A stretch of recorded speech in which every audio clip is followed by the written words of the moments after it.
to the changes and have been seeking continuous development.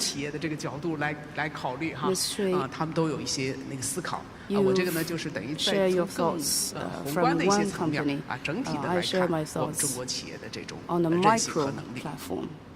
好，感谢副行长的这个分享哈。 Thank you, 从 Governor, 宏观的角度 for 梳理了 sharing. 4条 On the 我们 micro 中国 front, 企业走出去的优势和 you've 独特的 talked about 能 the 够给 full 世界做出的 strengths 贡献。那么这个也为我们中国这个开放型的经济发展未来还是提供了非常好的借鉴。那么第二个问题呢，我想问李南司长啊，在当前可持续投资呈下降趋势，刚才您也提到了，那么我们这些发展中国家如何在资源有限的情况下实现可持续规模化的突破？How would developing countries to have scale development and sustainable development? 同事提出了各种宏观政策的问题，因为要解决这个问题，需要一整套的这个政策的措施。那么我们今年6月份呢，也会在西班牙召开这个第4次国际投融资大会，对吧？Financing for Development Conference。那么全球的这个各国家的元首，包括财政部部长会聚集在一起，发展投资来带动更多的资金。那么这儿我今天呢就简单讲5点。第一个呢就是债务的问题，刚才 MFF 同事也提到了，这个我们现在生活在一个全球有33亿人生活在一个需要为债务成本付出更多，而且超过了他们对于教育社会各方面的这种可以做的投资。那我们去年呢出了一个报告叫 The World of Debt， 那么就是在系统的分析这个债务问题对发展的影响。那么不管是在 G20，还是在这个联合国，对于这个债务改革、债务重组的这个讨论呢是非常重要的，因为现在很多国家都已经陷入严重的债务危机。那么怎么样让这些国家能有更多的发展空间，是需要全球更多的金融的合作，还有包括这个全球金融秩序的改革，叫 International Financial Architecture， 对吧？全球金融秩序的改革，这也是今天上嘉宾所讨论的内容。第二点呢，很重要的一个就是我们叫 cost of capital， 那你的资金成本问题。这个又说回今天上午讨论到的一个问题，就是我们的多边开发性银行的作用，就是 MDB 改革，多边开发性银行的这个改革呢，也是这个新的未来金融秩序改革的一个重要议题。那么我们觉得多边性开发银行深入更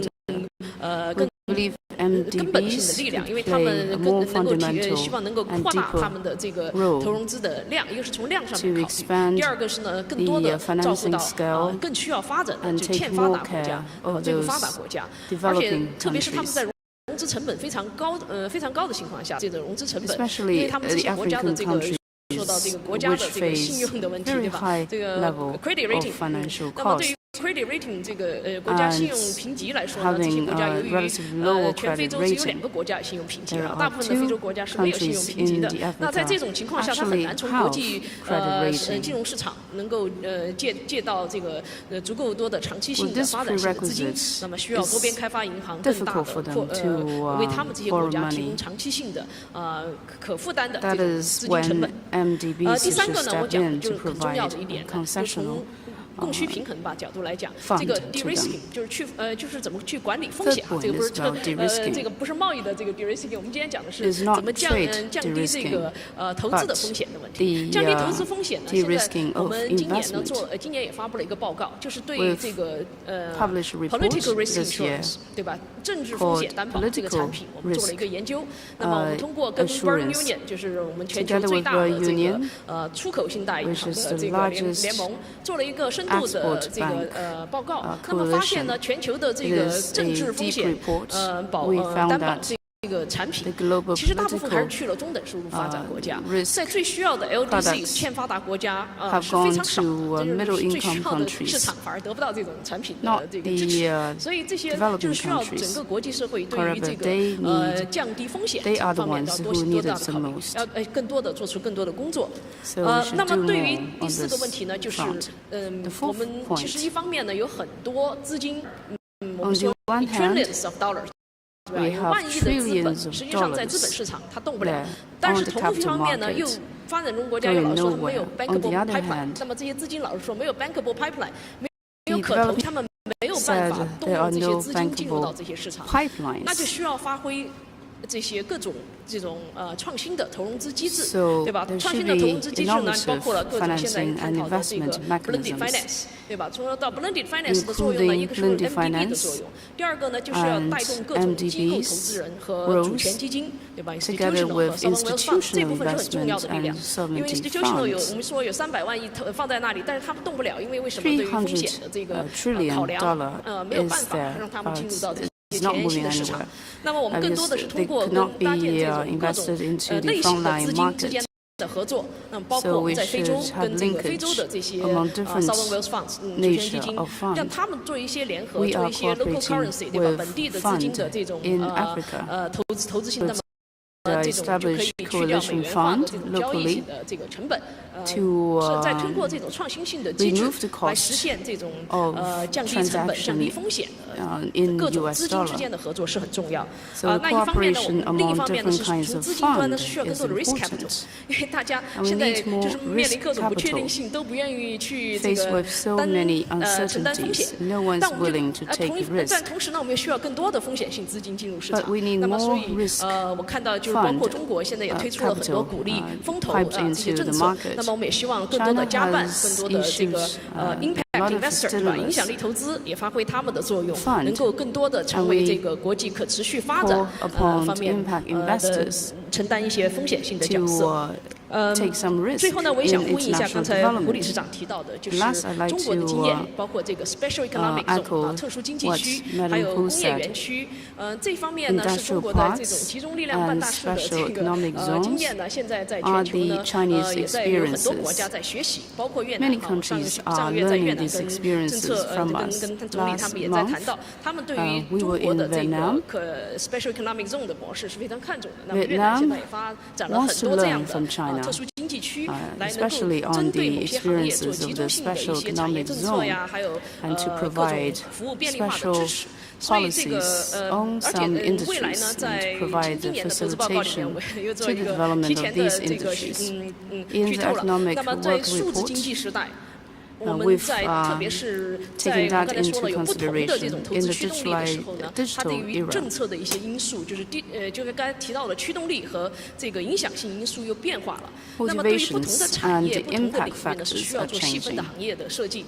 包括今年看到最多的增长的这个数字基建设施，不管是基础设施也好，还是数字基础设施也好，特别是在数字基础设施，它对于这个比如说 data governance， 对于数据啊这种隐私啊这种规则。We need to think about privacy protection.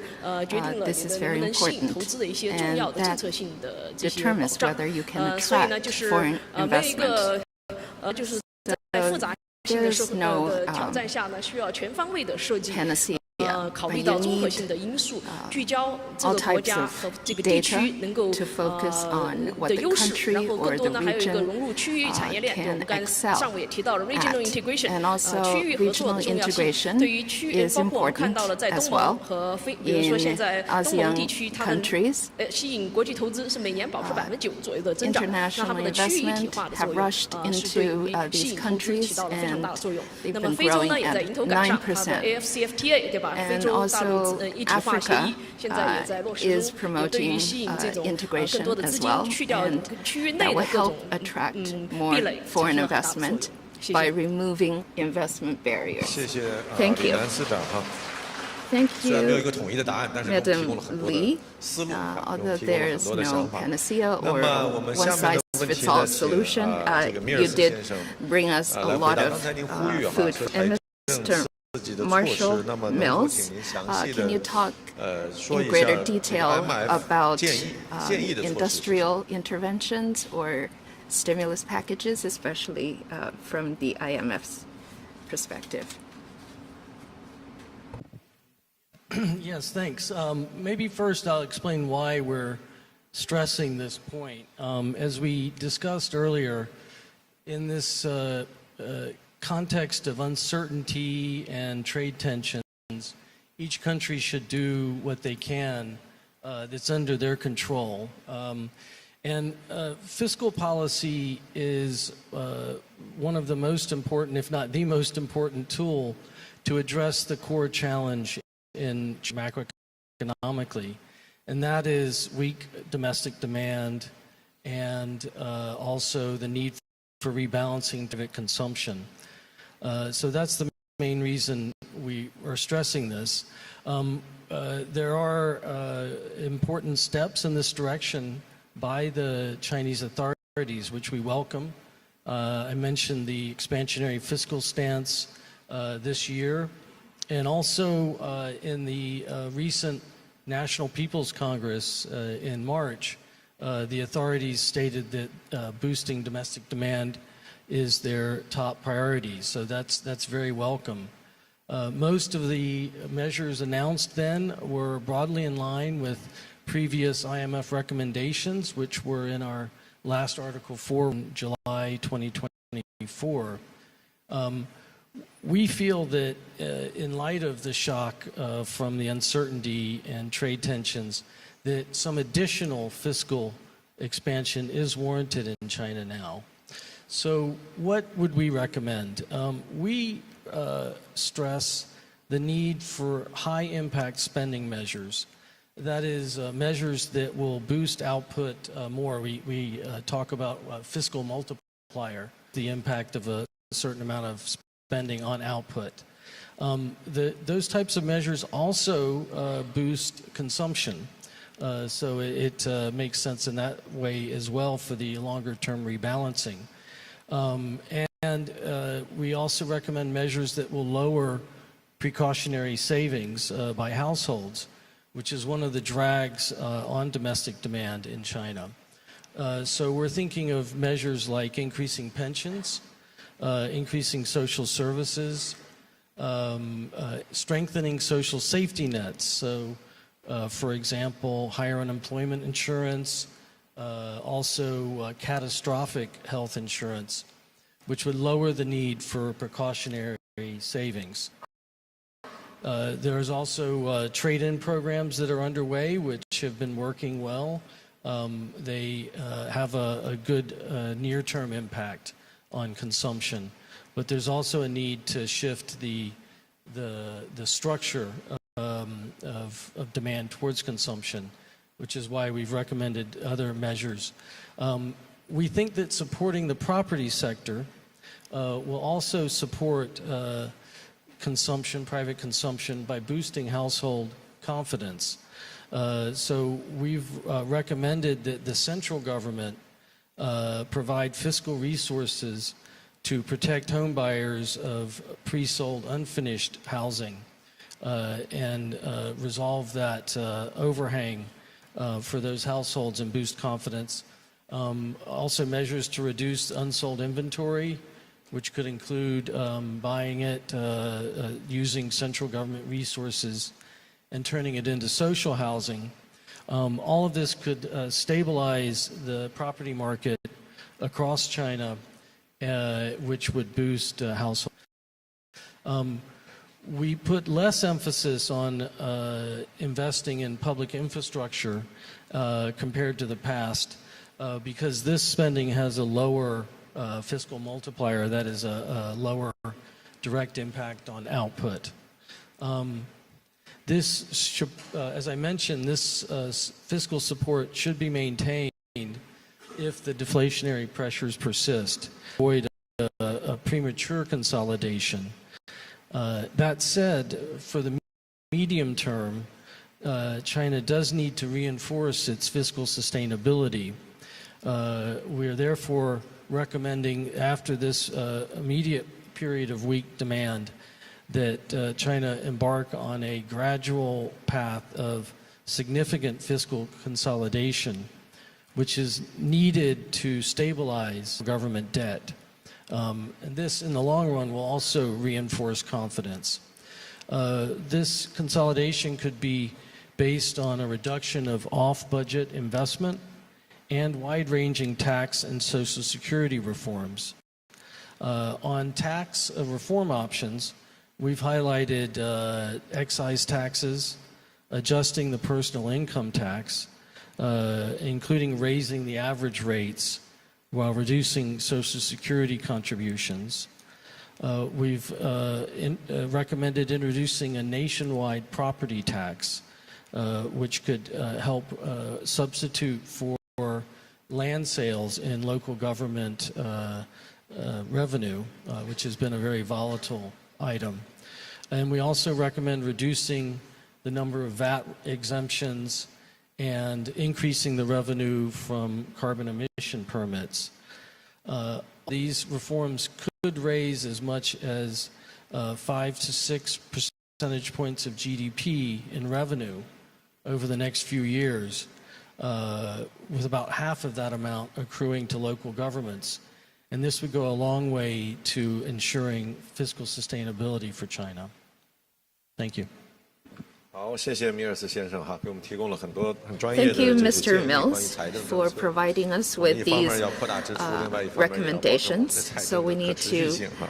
invest 好，那最后呢，我 more. 们 We 还有 need 一个 to 问题呢， spend 想请 more, 崔总给我们回答一 but 下， also 就是从 ensure 新的角度讲， fiscal 企 sustainability. 业要不断地 So 走出国门。 lastly, 那 Ms. 么 Cui 中兴通 Li, 讯的出海的实践和挑 can you 战来 talk 讲，为 about 什么要重视这个中资出海？还有就是我们中兴通讯的 international 这个中资出海的 expansion 主要思路和方向是 strategy? 什么？ And what are the key considerations? So let me answer these two questions together. I said that ZTE back in 1996 started to expand overseas.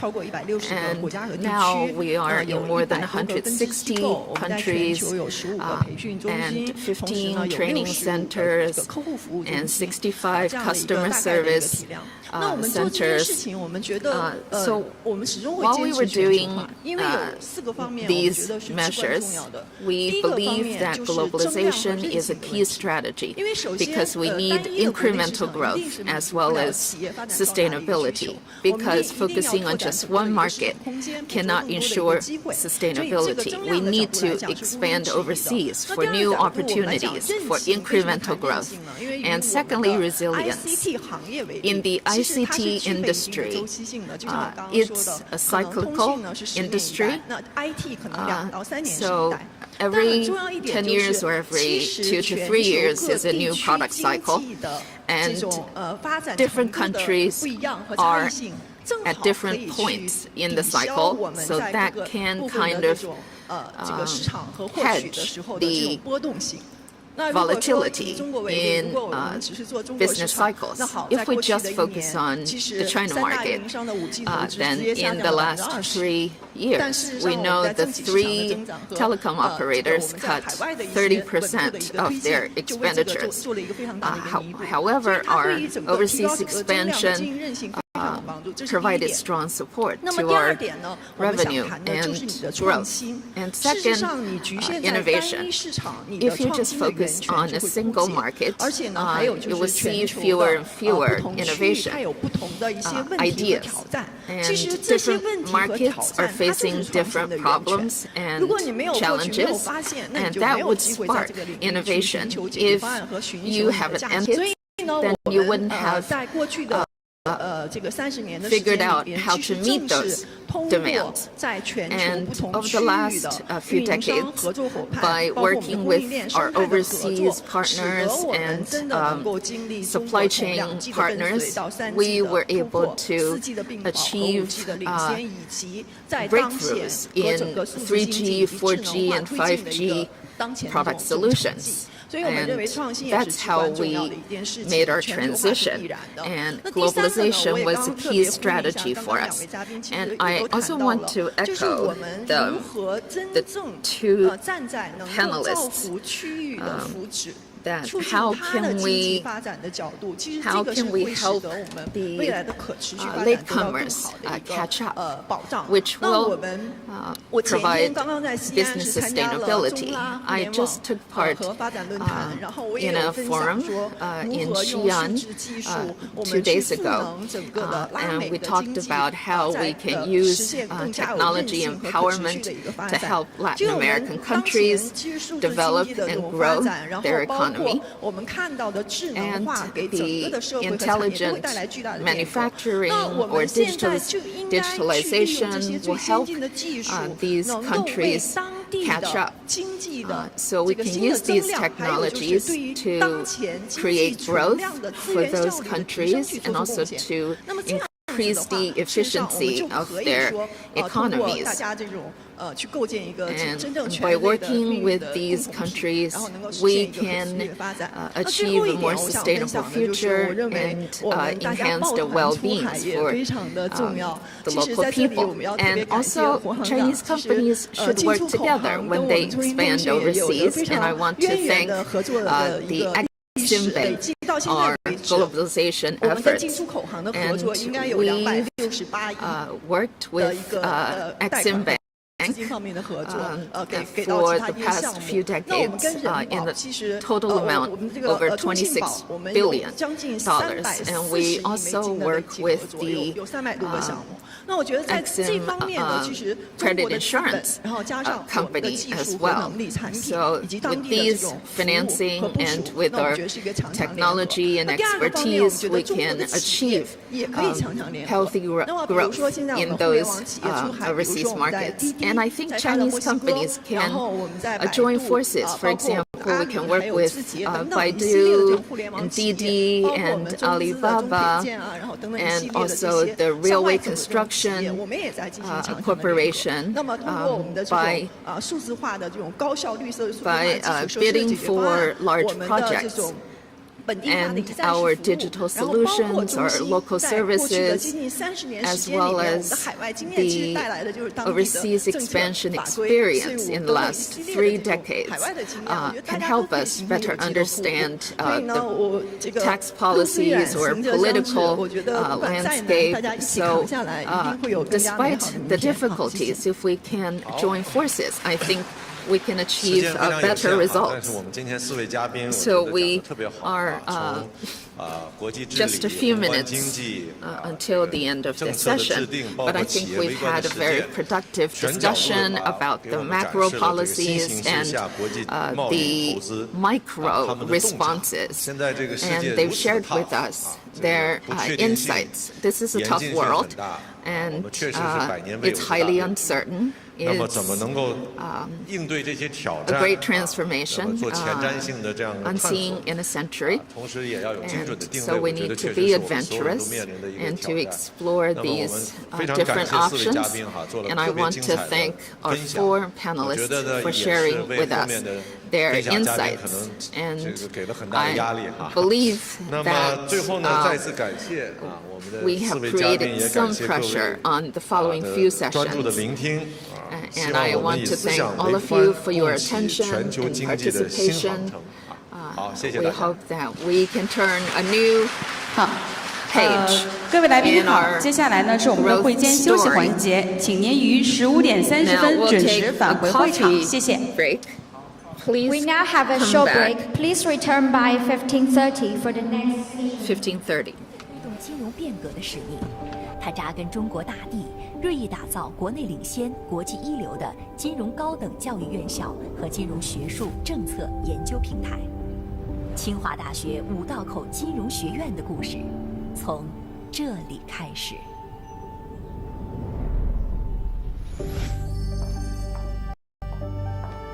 年学府气度神韵，汇五道口与中国金融业界一脉相承的传统。学院依托国际先进的办学模式，打造具有中国特色的世界顶尖金融学院，开设金融学博士、金融专业硕士、清华、康奈尔双学位金融 MBA、金融 EMBA、全球金融 GSFD 以及高管教育等项目，培养高层次、创新型、国际化的未来金融领袖。从40年前五道口的一座小院儿，到今天国际一流的金融高等教育平台，再到无限发展的未来空间，培养金融领袖，引领金融实践，贡献民族复兴，促进世界和谐。学院使命矢志不渝。在五道口，人才培养基于课堂教学，贯通于金融实践。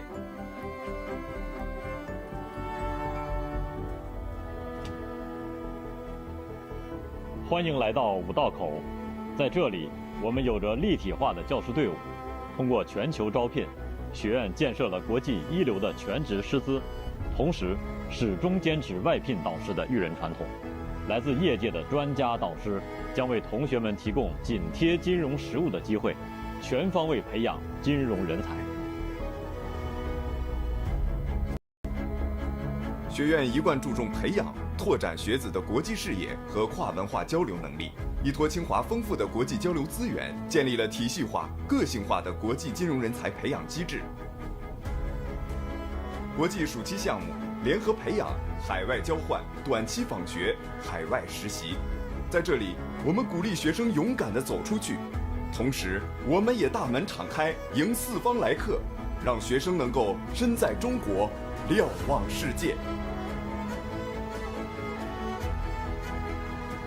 每年5月，全球的财经领袖和金融学者云集清华五道口全球金融论坛，共同探讨世界经济格局变迁和中国金融改革未来。通过一系列峰会、讲堂、学术年会，学院为国内外的金融学界、业界领袖提供高水平的开放对话空间，围绕中国金融问题开展深度的研究和探讨。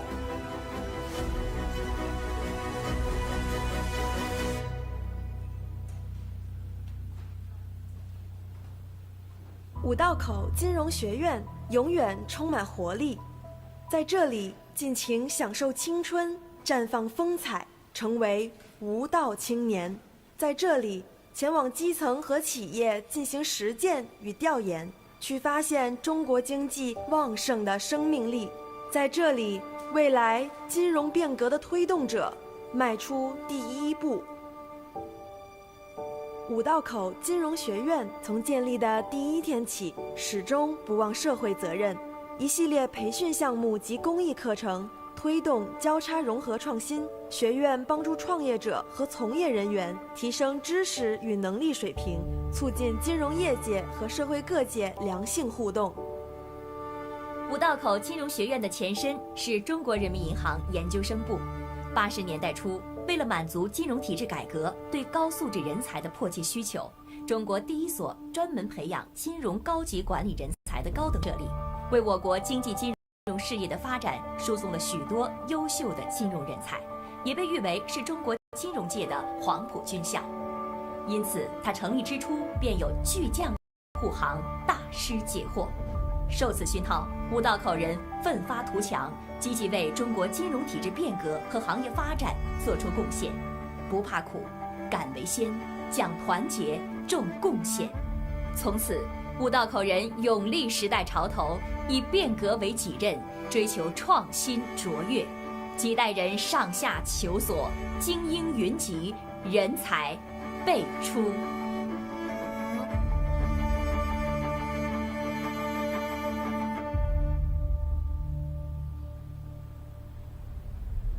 时代在变，但坐标不变；外表在变，但精神不变。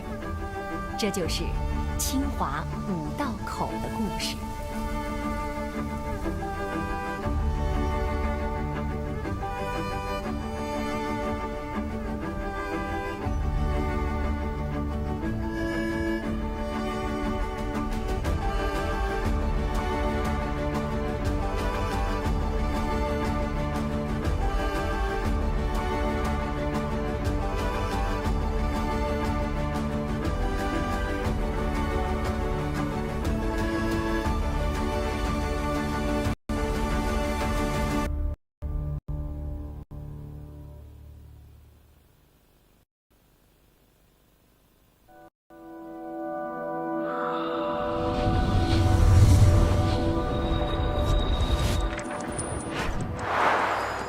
在智能化浪潮与全球文明交织的时代，金融如水，以流动的力量赋能万物，是国民经济的血脉，是我们人民期待着我们。自强不息，厚德载物，是清华人的筋骨，更是五道口人的精神图腾。我们以不怕苦，踏平坎坷，用敢为先，踏印创新的刻度，在讲团结中汇聚起磅礴力量，于重贡献里书写境界和担当。专精融汇，让思想穿透理论高墙。知行合一，令智慧在市场中淬火成金。创新卓越，以前瞻视野引领变革浪潮。清华大学五道口立足中国金融问题，打造世界一流的金融学院，更专业、更科技、更国际、更人文，最清华。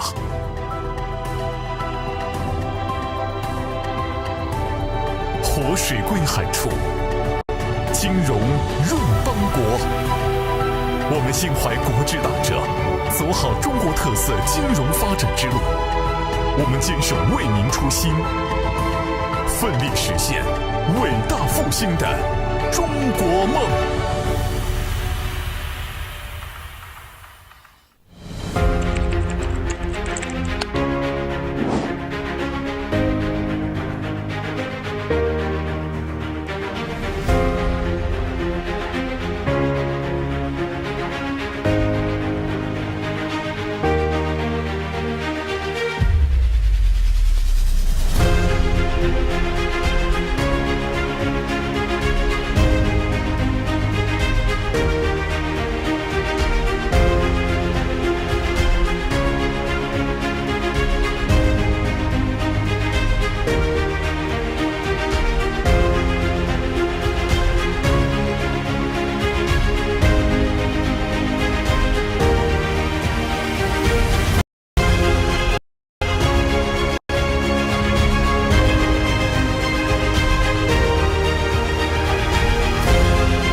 有这样一所学院，它诞生于改革开放之初，承担着推动金融变革的使命。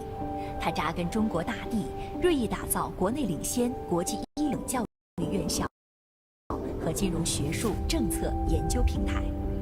清华大学五道口金融学院的故事，从这里开始。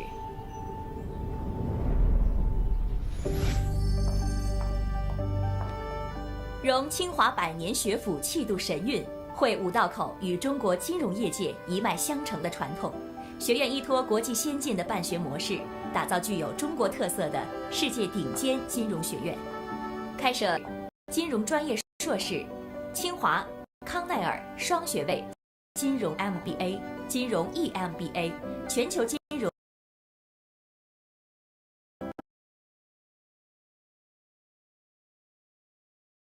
GSF。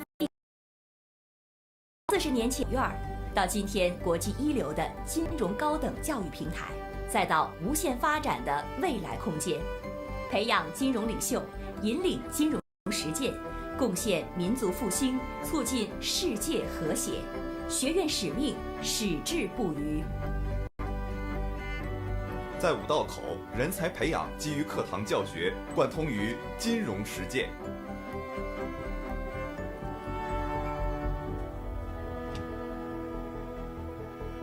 欢迎来到五道口，在这里，我们有着立体化的教师队伍，通过全球招聘，学院建设了国际一流的全职师资，同时始终坚持外聘导师的育人传统。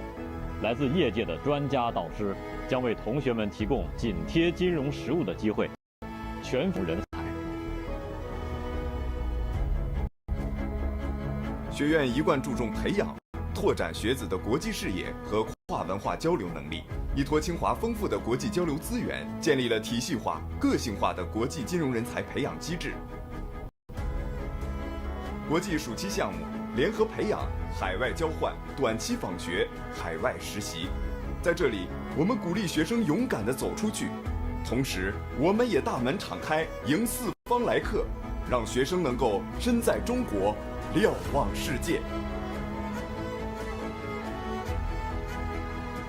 每年5月，全球的财经领袖和金融学者云集清华五道口全球金融论坛，共同探讨世界经济格局变迁和中国金融改革未来。通过一系列峰会、讲堂、学术年会，学院为国内外的金融学界、业界领袖提供高水平的开放对话空间，围绕中国金融问题开展深度的研究和探讨。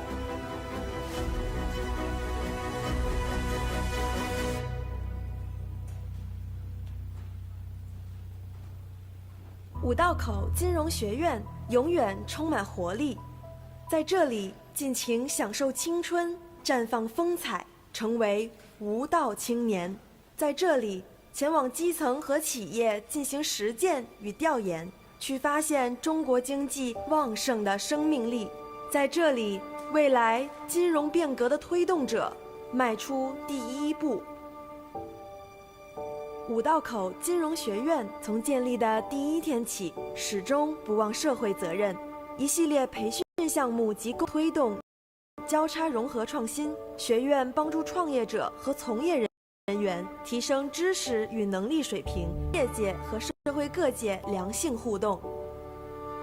五道口金融学院的前身是中国人民银行研究生部。80年代初，为了满足金融体制改革对高素质人才的迫切需求，中国第一所专门培养金融高级管理人才的高等学府在此设立，为我们的发展输送了许多优秀的金融人才，也被誉为是中国金融界的黄埔军校。因此，他成立之初便有巨匠护航，大师解惑。受此熏陶，五道口人奋发图强，积极为中国金融体制变革和行业发展做出贡献。不怕苦，敢为先，讲团结，重贡献。从此，五道口人勇立时代潮头，以变革为己任，追求卓越。几代人上下求索，精英云集，人才辈出。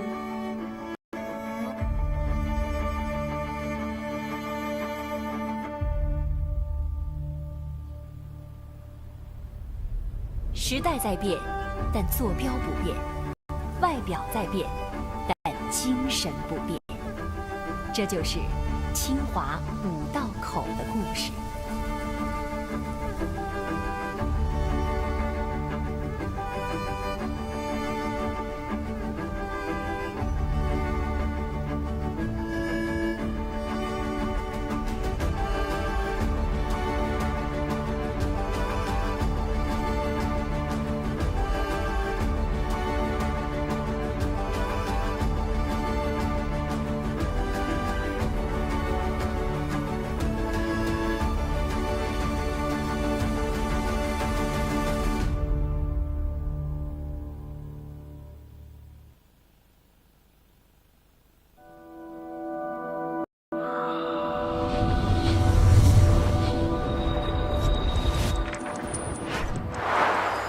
在智能化浪潮与全球文明交织的时代，金融如水，以流动的力量赋能万物。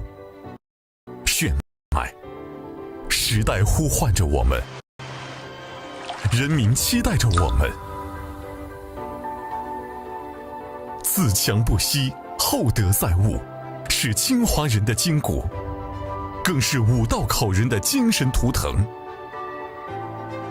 我们以不怕苦，踏平坎坷不言弃，勇敢为先，推出视频生成模型，Code Video App， 在向团结中推理速度较 Code Video 提升6倍，同时轻影上线轻影 APP，30秒可将任意文图生成。尊敬的各位来宾，本次会议即将开始，请您尽快就座，并将手机等通讯设备关闭或置于静音状态。谢谢您的合作。Ladies and gentlemen, the event will begin shortly. Can we please ask for you to kindly take your seats? We would like to remind you again to switch off all mobile phones and put electronic devices to silent mode. Thank you for your cooperation.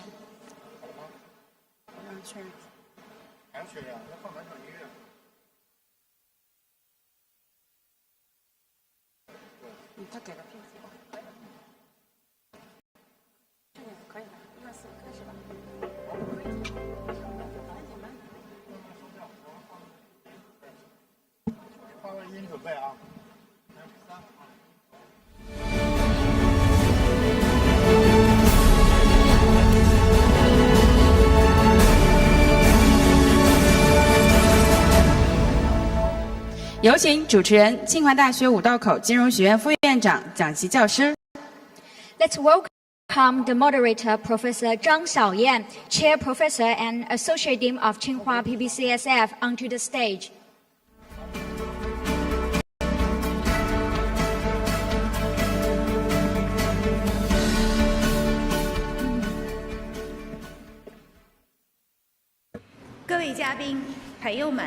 Dear guests, ladies and gentlemen, good afternoon. Welcome to the session 3 of our discussion this afternoon. I'm Zhang Xiaoyan, Chair Professor of Finance. The global economic fragmentation is becoming more and more prominent in terms of different paths, and these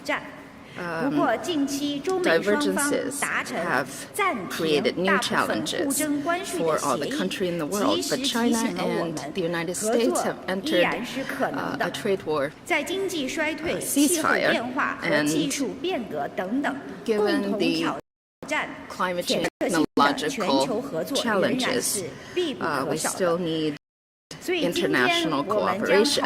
So today, we are going to discuss how policymakers deal with these challenges and how to promote multilateral cooperation. This afternoon, we are honored to have 4 panelists with us. Let me first introduce them. Kairat Kelimbetov, former Deputy Prime Minister of Kazakhstan, former Governor Bank of Kazakhstan, and Mr. Ouyang Weiming, Vice President, China Society for Finance and Banking, former President of the China Development Bank, and the former Deputy Governor of Guangdong, and Boris Vivchek, Governor of Croatian National Bank, and Nouriel Roubini, Professor Emeritus, NYU Stern School of Business, the Chairman and the CEO of the Roubini Consulting Firm. Please make your way to the stage.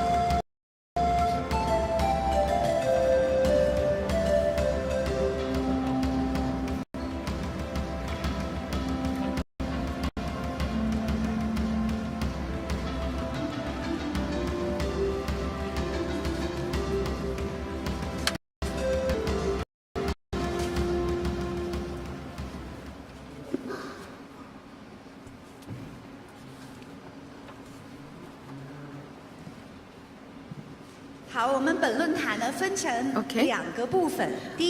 So there are 2 parts to this session. First, I'd like to invite the 4 panelists to deliver a short speech. You probably need to wear that. Okay.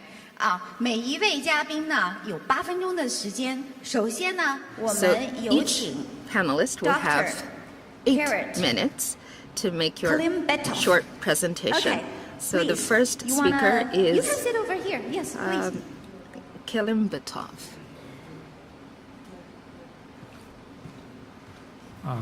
Thank you very much. First of all, thank the School of Finance of PBOC to be here and discuss. I think we're living in a very interesting time. And today, since very beginning, it was since early morning, we talk about uncertainty.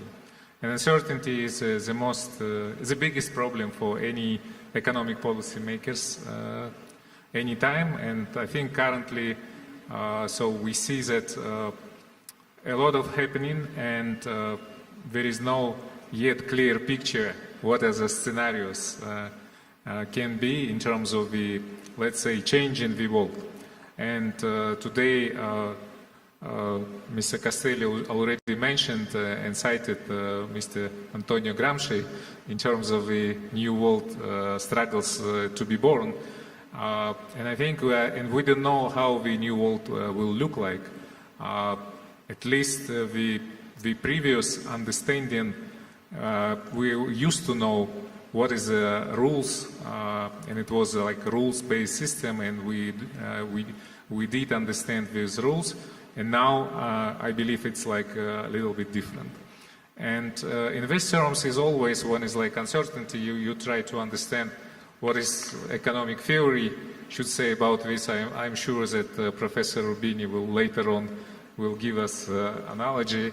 But as far as I remember, this very similar to the beginning of the situation of the Great Depression in the 1930s in United States, with the same tariff war, with the same good ideas, and but the results was, I think that was like a negative lessons which all the economic scientists concluded from this.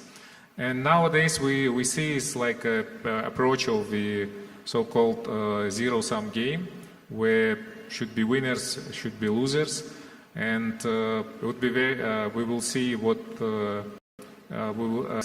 At least the positive news was that the dispute was postponed, so we have a pause, and so I believe that the countries will try to figure out the better decision. But it also reminds me that it's like more not country to country talk, but the corporation to corporation. So that's more business transaction looks like.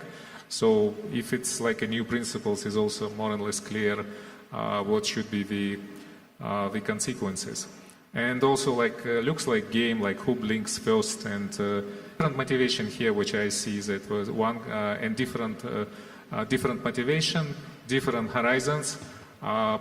So I think majority in this room prefer to live in the previous formula of the globalization, but if it will be less globalization, more regionalization, I think is also there are some more opportunities which we at least we are in Central Asia understand that what we should do. We definitely suffering when the great powers are competing with each other. I believe that emerging markets in these terms are like collateral damage for them, but anyway, the crisis from one side, but the opportunities from the other side is always the case. So we're looking forward for this. Thank you. 谢谢克里姆别托夫博士的发言。 Thank you, Dr. 下面欧阳博士，您是 Now 不 we'd 是 like 准备 to 了 give the PPT？ floor to 好的，请。 Dr. Oh Yang, who has prepared us a PPT.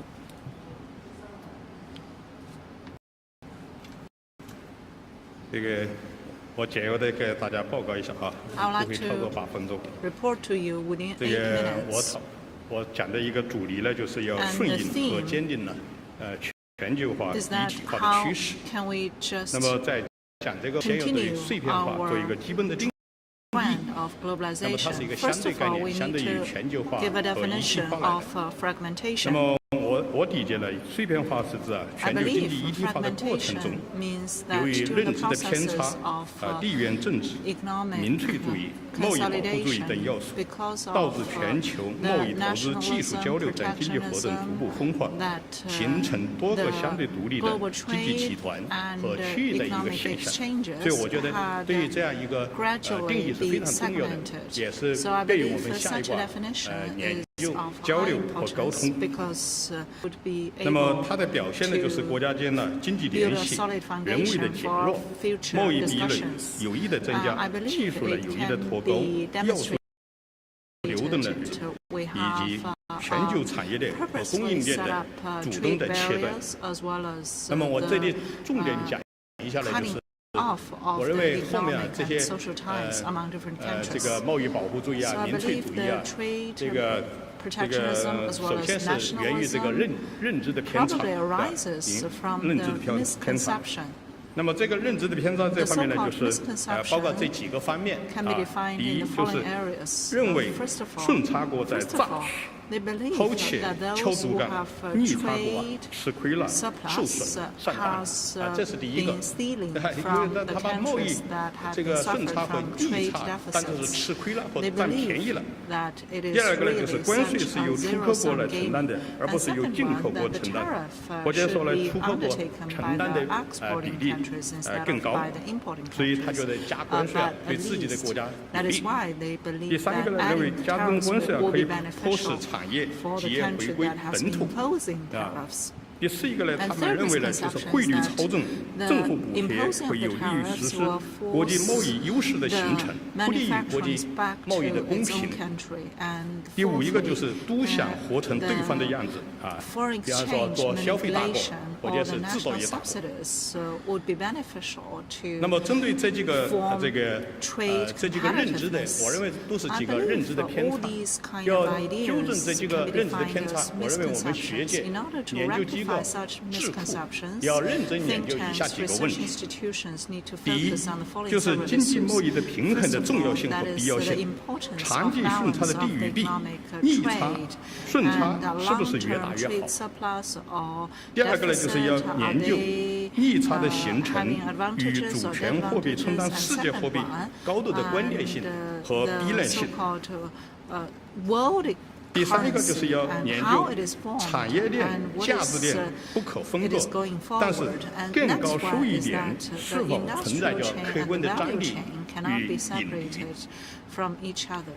第五一个呢，我们就是要研究生产力水平、原材料价格接近的情况下，工资成本差异与市场竞争给发达经济体难点带来的客观上的伤害。为什么很多美国工人会去拥护特朗普？劳动密集型经济和资本技术密集型经济如何相处？第五个要研究说清楚的是产业转移、减员增效、AI 替代等经济现象的合理性与失业等社会问题的严重性如何平衡？这个需要关注的是关税的比率真的是等于分析石头砸自己的脚吗？比方说，特朗普上任100天，美国的股市下降了8%，美元下降了，贬值了10%，通用汽车估算关税给它增加了50亿额外的成本，特斯拉一季度利润下降71%。那么，美国在世界贸易中的占比是15%，那为什么他要分析石头砸自己的脚，让我们呢？其他国家表示担心甚至愤怒这是我讲的这几个问题那么下面呢，我想简要的给大家报告一下，就如何应对全球经济碎片化。那么我们想，首先是要牢固树立人类命运共同体意识，坚信全球经济一体化、产业分工式社区是世界经济发展史规律。而碎片化是一股逆流，是人为的、有害的、暂时的、不可持续的，从而增强应对碎片化挑战的信心。第二个呢，就是要切地纠正认知的偏差，回归常识，回归经济学的原理，回归经济史规律，要把道理说清楚、说明白，让更多的人看到碎片化的害处和荒谬，一体化的好处与大势，从而趋利避害，择善而从。最后就是我们清华大学的核心价值观之一，要行胜于言这个就是包括积极的开展国际合作包括多边合作和区域合作同时呢，我们要认真学习中央周边国家工作会议精神。第二是要推动经济的多元化，包括产业结构的多元化、市场多元化。第三就是要鼓励技术创新与合作包括技术自主创新、国际技术合作这个个方面我觉得特别重要，是吧？我昨天晚上闭门会上我也讲到，生产力的进步、科技的发明，每一次技术的飞跃，都会对生产关系、社会形态产生很大的影响。有些企业、有些行业可能就走向衰落，有的行业、有的企业就越来越好。这是因为你始终能不能够代表先进生产力，代表新质生产力如果你能够代表，那你就是在竞争中，在生产力和技术变革中，走在前面取得胜利。第四一个就是维护金融市场的稳定，强化国际资本带，包括监管的协调、金融基础设施的建设和强化资本纽带。这个方面我们在信贷这方面是我们应该说是走得很好的，但是我们在资本纽带这方面我们还要下一步要加大。第五一个就是促进教育的改革和人才的培养。第六一个就是要做好政策的协调与沟通，包括宏观政策的协调和贸易政策的透明度力高。最后一个呢，就是要抱最好的西派的打算，尽最大的努力，贸易战、科技战、资源战、冷战、热战、我们中国都不愿意打，但是也不怕打。古人说故国虽大，好战必亡，天下虽安，完战必危。必须做好两手准备，推进全球化，应对碎片化，在合作中共赢，在斗争中自强。我就说这些。However, we are not afraid of fighting a battle if there is a battle to fight. That is all from me. Thank you so much. 多谢欧阳博士的发言。 I'd like to thank 那么下一位 Dr. Ouyang，Maybe for are you your ready, speech. Boris? Now we would like to Let me try give the again. floor. Boris Wuchichi, Dr. Boris Wuchichi, are you ready to give your speech? 武契奇博士，您是不是已经做好了准备要做演讲？ Thank you very much. Again, a pleasure to be again with you at your excellent conference. Let me try to frame what we call a fragmentation and globalization for a moment in a historical perspective. The most usual measure of the globalization is a share of trade in the GDP. Now, if you look at that, let's say 20th, 21st century, basically we have four periods, I would say. One is the increase in the globalization measured by the share of trade in the GDP from the, let's say, late 19th century all the way up until the First World War, where the trade 40% of the GDP. Then between the beginning of the First World War and the end of the Second World War, so we're talking about 1914 until 1945, there was a decline in the globalization, let's call it that way. Nobody called it that way at that time, but let's say the conduciveness of trade in the growth, where the share of trade in GDP fell down from 40% down to 20%. And then post-Second World War, we had a continuous growth again of the share of trade in GDP, globalization, as we called it, all the way up to the great financial crisis, 2009. And actually what we now focus on the deglobalization, but since the GFC already, 2009, the share of trade in GDP stopped growing. And actually, interestingly, for emerging market countries, it even declined somewhat over the last 15 years. So I would say, from today's point of view, when we talk about the fragmentation or deglobalization, it's not such a new phenomenon, and we've been there already for 15 years, compared to the period definitely before that. But it's not, of course, then if you look at the growth, world GDP growth, world GDP was growing fastest when the trade in GDP was growing fastest. So in that sense, we can conclude, yeah, trade is good for growth. But it's not only the trade, it's also a structure of trade. Now, when we talk about the fragmentation, we also talk about the structure of trade. And what we've seen recently is also not that new.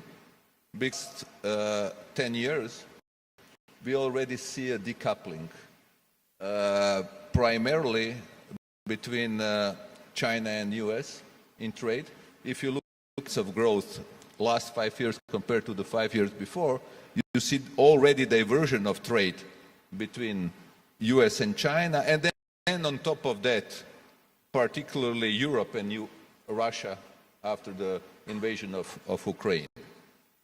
So I just want to say we're not today, after the 2nd of April, in a completely new situation. It's just another spin on what we have been seeing for the last 15 years to some extent. When we think about most recent period, from the European point of view, and I'm going to take a European view now, of course, the US is the most important trading partner for Europe. And when we do all kinds of simulations trying to see what the impact of the tariffs might be on Europe or the US, it turns out that the long-run impact on GDP growth in Europe is much more modest than on the US.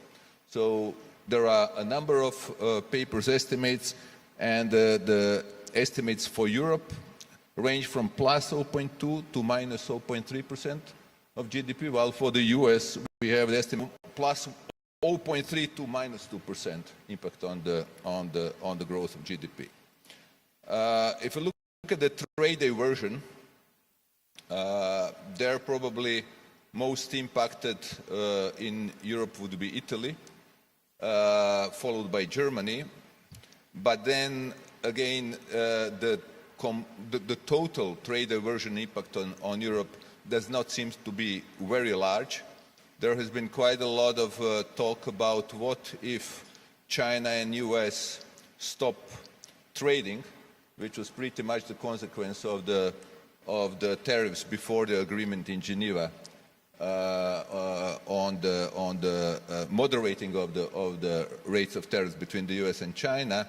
And then we simply assumed in a simple model that the Chinese exports stay the same as they were before, while they trade nothing with US. All other trading partners, depending on the share of trade, take equal amount of imports. So China diverts all trade from US to the other trading partners. That led to the increase in the imports in euro area of 3%, which is not that huge. Sometimes people exaggerate immediate effects of the trade diversion. Now, between the European Union and US, if we take today's situation after the 9th of April, when there was a pause and Europe has a tariff rate of 10% plus 25% steel, aluminium and cars, that brings the effective tariff rate for Europe up to 13.8% on goods, but 8.5% if you take goods and services together.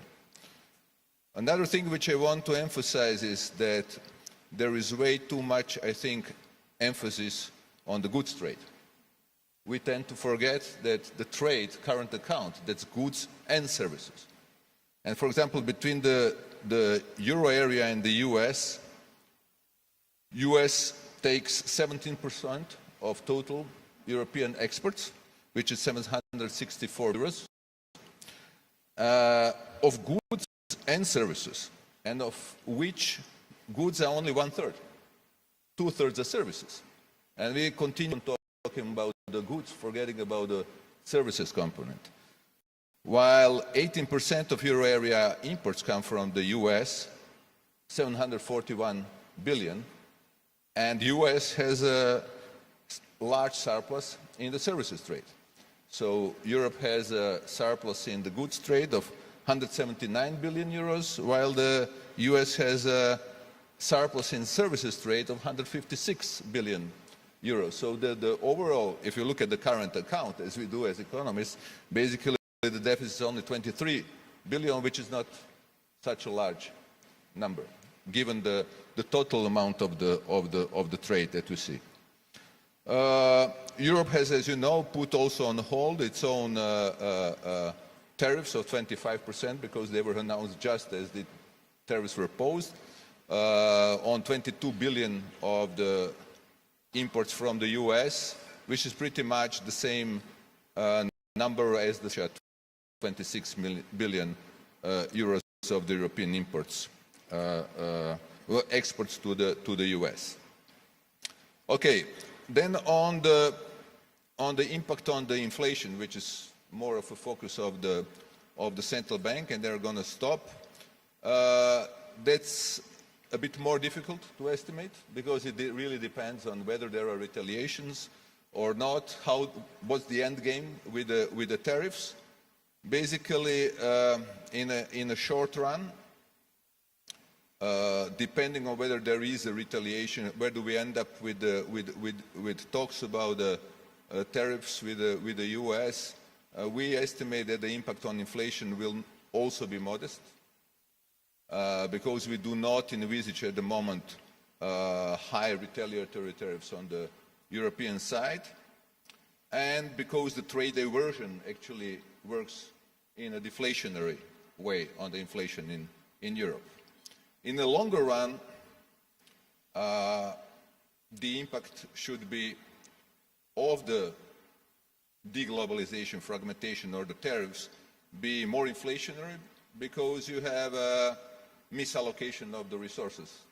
Any kind of misallocation of the resources should lead to the lower productivity. Lower productivity should mean somewhat higher inflationary pressures. But there again, we have to also have in mind that there are many other long-term factors impact the inflation outlook. One is, for example, demographic changes, aging of the population, whereby there are, of course, competing theories, as we know. Some believe that the aging of the population is inflationary, some think it's deflationary, depending what assumptions you make about the saving of the population, whether they are forward-looking, whether you have a kind of a Ricardian equivalence, people knowing that they will be living longer, so they save more, or simply there are less savers because there are more people retired, so you have a less savings in the future. So some people believe one, the other people, the other one prevails. But I think that the important thing to, again, remember is that for sure we will not have deflationary pressures which happened between 80s and 2010s before the GFC, where particularly in China, but also in Central and East Europe, you had a huge amount of the labor force which was basically transitioned from an extremely low productivity production to a higher productivity production. That kind of a switch of the population will never happen again for demographic and political economy reasons. That has led to very high productivity growth in China or in Central and East Europe and in other emerging market economies, which put definitely deflationary pressures. So that's gone. But then you have a decarbonization. That's inflationary. We can discuss how much, but it's certainly inflationary in the long run. You have a defense spending in Europe, which will be ramped up now. But then you also have a digitalization, which can work in a completely different way. Things about which Nouriel yesterday talked, all kinds of the very innovative sectors where you could see a huge increase in productivity in the next 10 to 20 years, which is then but that then poses, and I'm not going to discuss that, but that poses a question for the central banks. If you have that kind of a deflationary shock, where you have an immense increase in productivity because of the innovation, whether we should really then lean against that or not.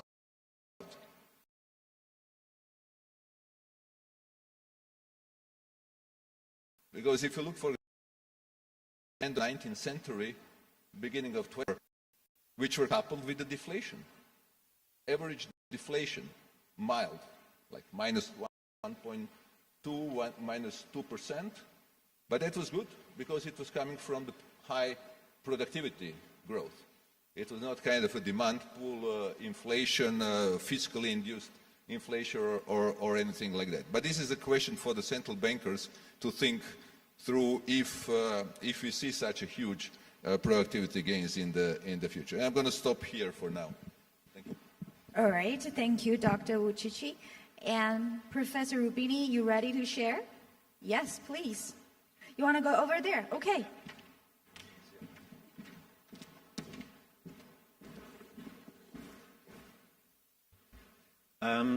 There are 4 questions that I'd like to address briefly in my initial remarks. One is what has been the contribution of Trump's tariff to the current economic fragmentation. Secondly, the question of whether the US and China negotiations are a true de-escalation or just a temporary truce that's going to lead to further trade wars. 3, what kind of steps can be taken to prevent the return to protectionism? Which areas of multilateral cooperation can be used or attempted in order to prevent fragmentation? Now, the current kind of conventional wisdom, I think, is wrong, is that the current deglobalization is driven mostly by Trump coming back to power and being protectionist. But the reality is that the backlash against globalization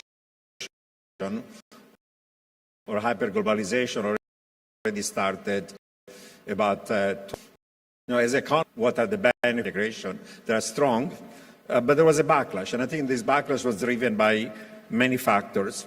Number one is that while trade and globalization is welfare, there are winners and losers, both within countries and across countries.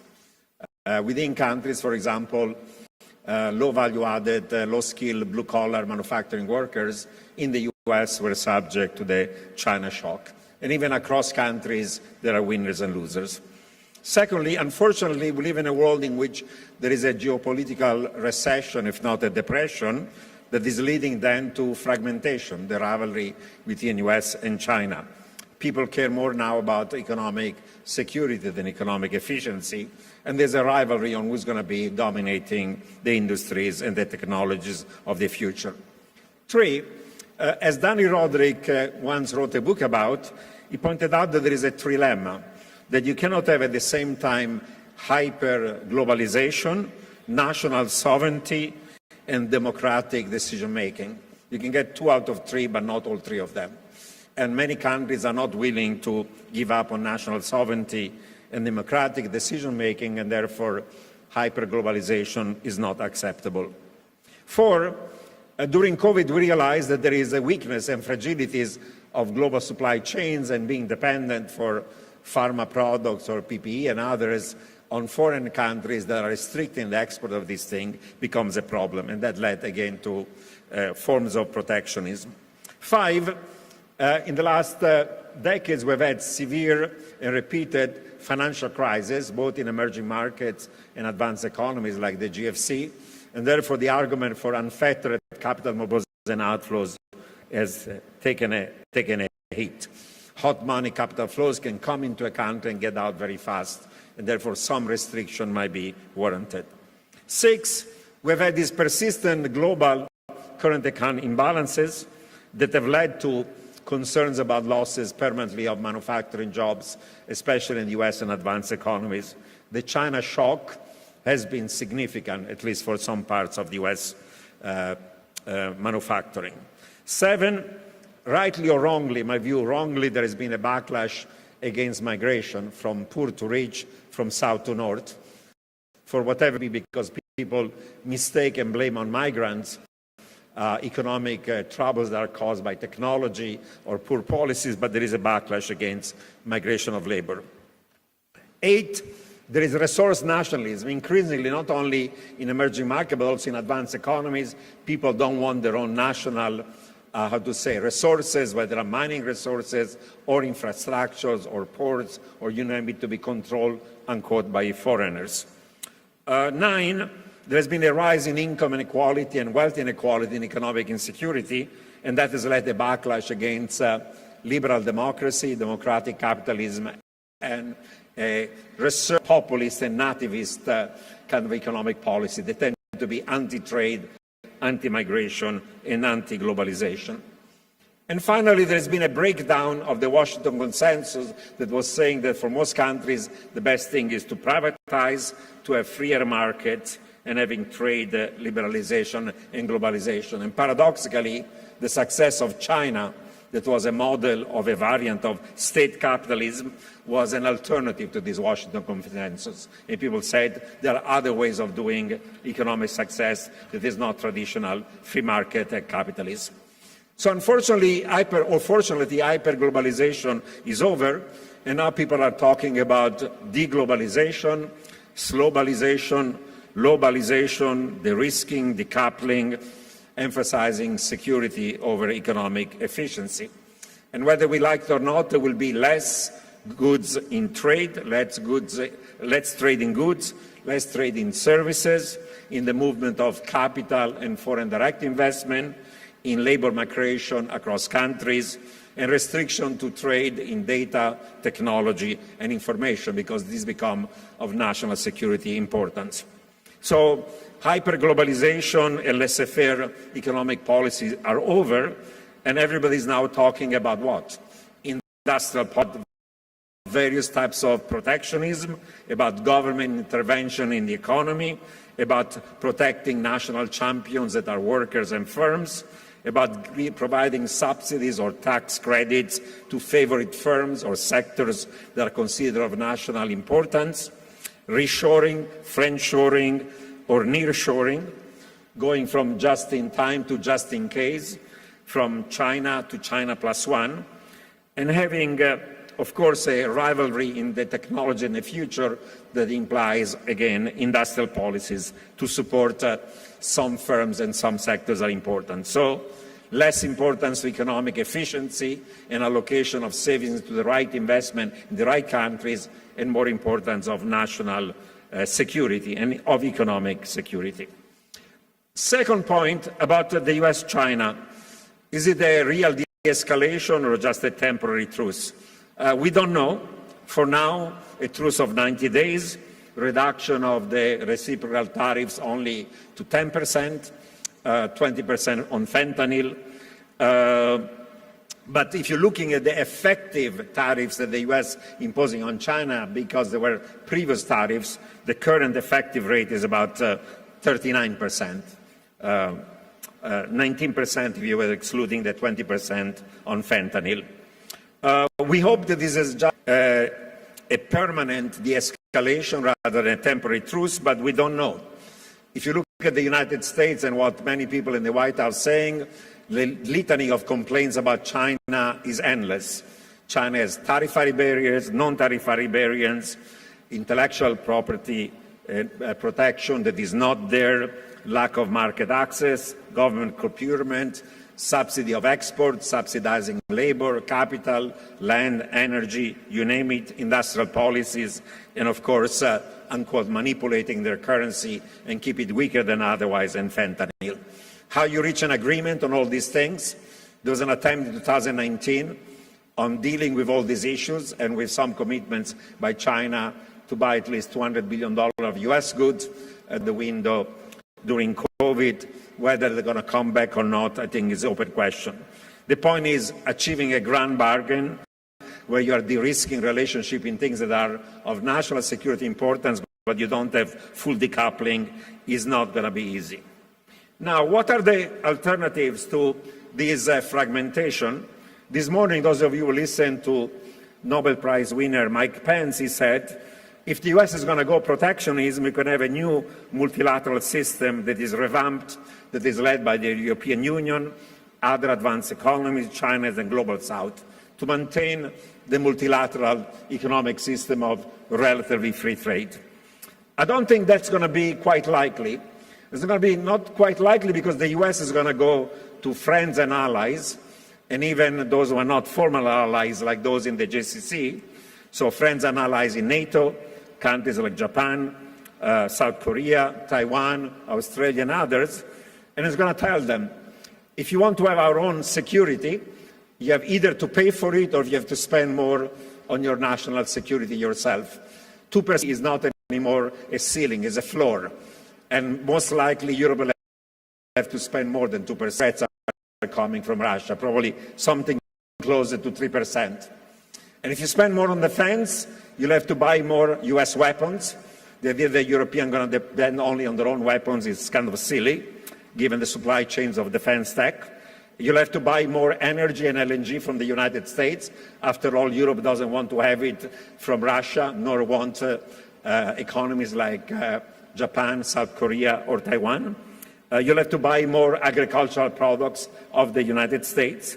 And there'll be also coordination with India, Japan, and South Korea on shipbuilding that is currently dominated by China.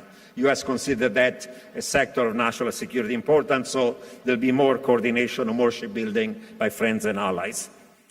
Additionally, the U.S. is going to tell friends and allies, if you want to have access to our high-tech models and our deep tech technology, whether it's semiconductors, AI models, LLMs, data centers, you can have access to all of these. You'll be part of our own technological order, but then you have to de-risk your relationship with China on high-tech and sensitive national security sectors. Whether you like it or not, you'll have to choose on technology, whether you're with US or China. You're not going to be able to be in between. We'll have nearshoring, we'll have friendshoring, we'll have some reshoring. Maybe not full reshoring, but certainly nearshoring and friendshoring is going to be good enough for the US. All has started to weaken, then whether Europe, Japan, and others allow further their currency to appreciate, that's going to help with dealing with these global imbalances. And finally, the U.S. is going to tell friends and allies, don't de-dollarize and maintain the U.S. dollar as the global reserve currency. So that's what's going to happen, and hopefully we'll get a grand bargain with China as well, even if that's going to be hard. Finally, what are the potential areas of multilateral cooperation beyond trade? There are many of them, but it's not easy to cooperate in this world of geopolitical rivalries. Global climate change is one of them, but even before the US got out of the Paris Accord under Trump, it was not easy on agreeing on achieving the targets of the Paris Accord. Secondly, probably you want to have limits to cyber warfare. Cyber warfare can be as destructive as conventional weapons, if not nuclear weapons. There could be mutual assured destruction in infrastructure. So maybe agreements on avoiding escalation of cyber warfare is an area of importance. 3, there should be agreements on nuclear proliferation. Everybody is obsessed about the damage, but the damage from climate change is going to take decades, maybe a century, to become really something of a disaster. If there was a nuclear exchange, say, between India and Pakistan, the nuclear winter is going to destroy the world, literally. The nuclear cloud will have consequences for everybody else, let alone if there was a nuclear exchange between US and Russia or US and China. So that's an area in which more cooperation can occur. Of course, it's hard to cooperate in a world of geopolitical rivalries, but China may have a constructive attitude towards the resolution of the Russia-Ukraine conflict. If China was going and telling Putin, enough is enough, get a ceasefire, you can put pressure on Putin to do so. And if you want to maintain good relations, trade and otherwise with Europe, you'll be sensible to do so. And on other things like constraining the aggressive behavior is not just a risk to Japan or South Korea, but is also a risk to China. And of course, on the issue of Taiwan, you need restraint, both on the United States side, returning to the one China policy and constructive ambiguity, but on the Chinese side, you need patience, and you also need to reaffirm that any reunification with Taiwan should be peaceful. There is a way to cooperate on international financial stability, reforming the IMF and the World Bank system, more chairs and shares, cooperating the FSB at the BIS level on financial stability. You can try to limit protectionism with a grand bargain on trade and trying to reduce the global current account imbalances that are a source of friction. AI is going to require some regulation, not only within countries, but also across countries. Not easy to be made, but there is a risk of unfettered use of AI, even on a cross-border basis. And of course, COVID-19 is not going to be the last of global pandemics. During COVID-19, there was a blame game. US was blaming China, China was blaming the US. Hopefully next time around, we can prevent the pandemic in the first place and cooperate in a better way. Of course, there will be some de-risking and strategic national autonomy in strategic sectors of the economy, but we can prevent overall decoupling that will be destructive of global trade. And of course, the new frontiers of business go beyond the traditional one. There is space exploration and exploitation. There is a great game in the Arctic and in Antarctica, and of course, deep sea mining. These are all global public goods that require actually some degree of agreement and cooperation. And finally, I would suggest that China should be more, consistent in providing global public goods rather than free riding on the global economic and trading system. So there is limits to cooperation, but doesn't mean that we should have been trying. Thank you.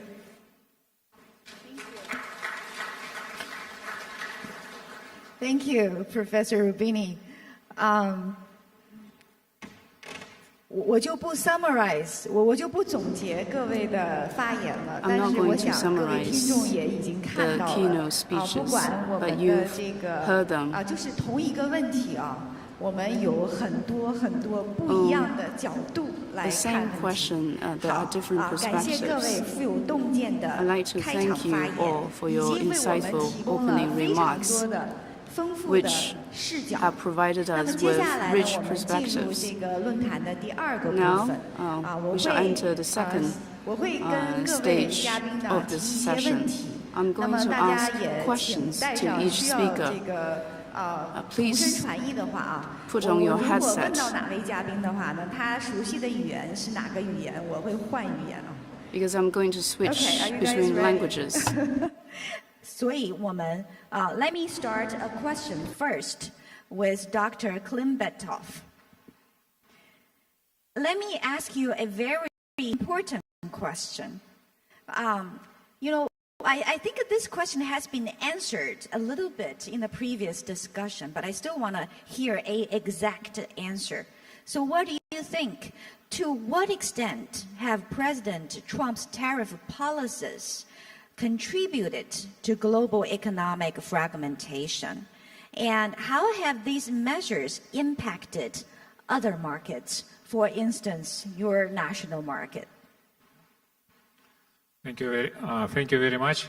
So I believe Governor Vučić already tried to do the 3D perception what was, let's say, situation now and what's the difference, and I think that even also would like to echo what would be the future of globalization, and what we see now is different from what we've seen in 30s when was kind of the countries tried to isolate each other, and it was like a more protectionism and regionalism. So currently I think everyone is enjoying the globalization. But I think that big parties, big countries want to bring their own understanding how the globalization should look like and how it should be the distributions of benefits of the globalization. And as been mentioned by Professor Rubini, so maybe it's like different club membership. So it's like, let's say, developed country, global south, or whatever is the different scenarios can be.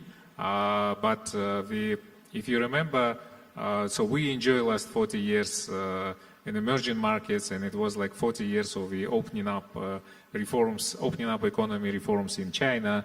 So the rule was like you can get access to, let's say, developed market, and then it will be like a fair trade.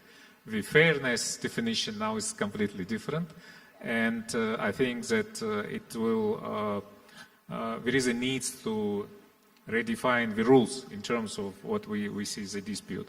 And I think it looks like it would not be the de-escalation of this discussion, maybe some postpone. I think in the short term, it's very difficult to really to have big changes because its countries, US and China, for example, China and Europe and US are very much depends from each other. So we've seen in the COVID, if China would be more closed, let's say, then it will be really a disaster for so global supply chain, let's say. And currently, so I provide, let's say, less, let's say, cost for any kind of goods and services and world-class infrastructure. Could it be replaced by whatever reshoring or friendshoring? I'm not sure that in this scale it can be so easy be changed. But from the other side, China imported the tech IPs from US is also very much interconnected, and I believe that any kind of corporation wouldn't like to punish themselves by this kind of the external tariffs. This morning also the Nobel Prize winner Michael Spence mentioned about, I think, the context of this competition, and we talk about since morning also this a competitive game rather than cooperative. The context is this tech race, especially competition in terms of the development of artificial intelligence. That can create real divide, which is like would be the tech divide, access to the technologies. And back to your questions, what to do to emerging markets, which are neutral and we are in between, let's say. In Kazakhstan or in Central Asia, we not suffered severely from the new tariffs proposed, but I think that what we really suffered is more this uncertainty and volatility of the markets, which again, it can be, let's say, for countries which are commodities driven, is low prices for oil and gas, for any kind of energy products, mining, agriculture, that will suffer us much more. So in these terms, I think, again, I like how Professor Rubini bring so many areas for collaboration. So if we will see that type of transactions that let's make tariffs versus tariffs, let's say this way, but let's cooperate in the other areas. You can provide us this, we need from you this. This is, I think, the bilateral cooperation can really adjust the current tension, and we will see more constructive dialogue in the future. 我换中文了啊，那个 So let me switch to Chinese. Thank you, Dr. Klimbetov. He said that as a developing country, President Trump's tariff war creates uncertainty for developing countries, and that is very costly. I'd like to ask Ouyang a difficult question. The recent U.S.-China negotiation has reached a reasonable agreement, and I want to thank you for pointing out the economic fragmentation is a very important topic for discussion. Do you think it's a substantial ceasefire, or do you think it's a temporary agreement, or do you expect more back and forth measures? Do you think it's a ceasefire, or do you think it's a substantial progress? I think the previous speakers have spoken about this, and I agree with their views. On the one hand, China wants to promote globalization and global integration, and we're putting a lot of efforts in this area. And in the recent history of China, in the last 200 years, China has suffered from closed-door policies, and that led to terrible consequences. So hundreds of years ago, Western countries demanded that China open up, and now they close its doors. So if China closes its doors, I think that would be the responsibility of the United States. Now, United States is closing its own doors, and that's a scenario we've never imagined. So whatever happens with the trade agreement, I think there's still opportunity, and we believe in Marxism, so I think that there are contradictions all around, and we work towards removing these conflicts. So we need to be determined. First, we need to be determined in our principles and concepts. So a community of shared future, I think, is a great concept. Division and a war leads to destruction. So even if you kill 1,000 of your enemies, you suffer 800 deaths on your own side. So benefit no one. As a community of a shared future, we need to work together to solve global problems. I think that's the right way to go. So we need to be determined of our principle and our choices. So we want to be open world, and I think in light of history, and now we see a reversal of the situation, and that's kind of ironic. And second, we need to be determined to look at this problem in a dialectic way. So there are conflicts, but there are also opportunities. We need to adhere to our principles, and we want to build this community of shared future based on mutual respect and mutual benefits. I remember I visited a village a few years ago, and I met with an old lady in her 80s, and she's eating, and I asked him whether their living standards have improved, and we're really delighted to hear their views. But she said something that really shocked me. She said that we now have a better life because this is what you strive for. But only when all of us are living well can the whole society be well. So old people as well as children need to be living a better life. So that really was very touching. So to solve the global problems, we need to work together to achieve mutual prosperity.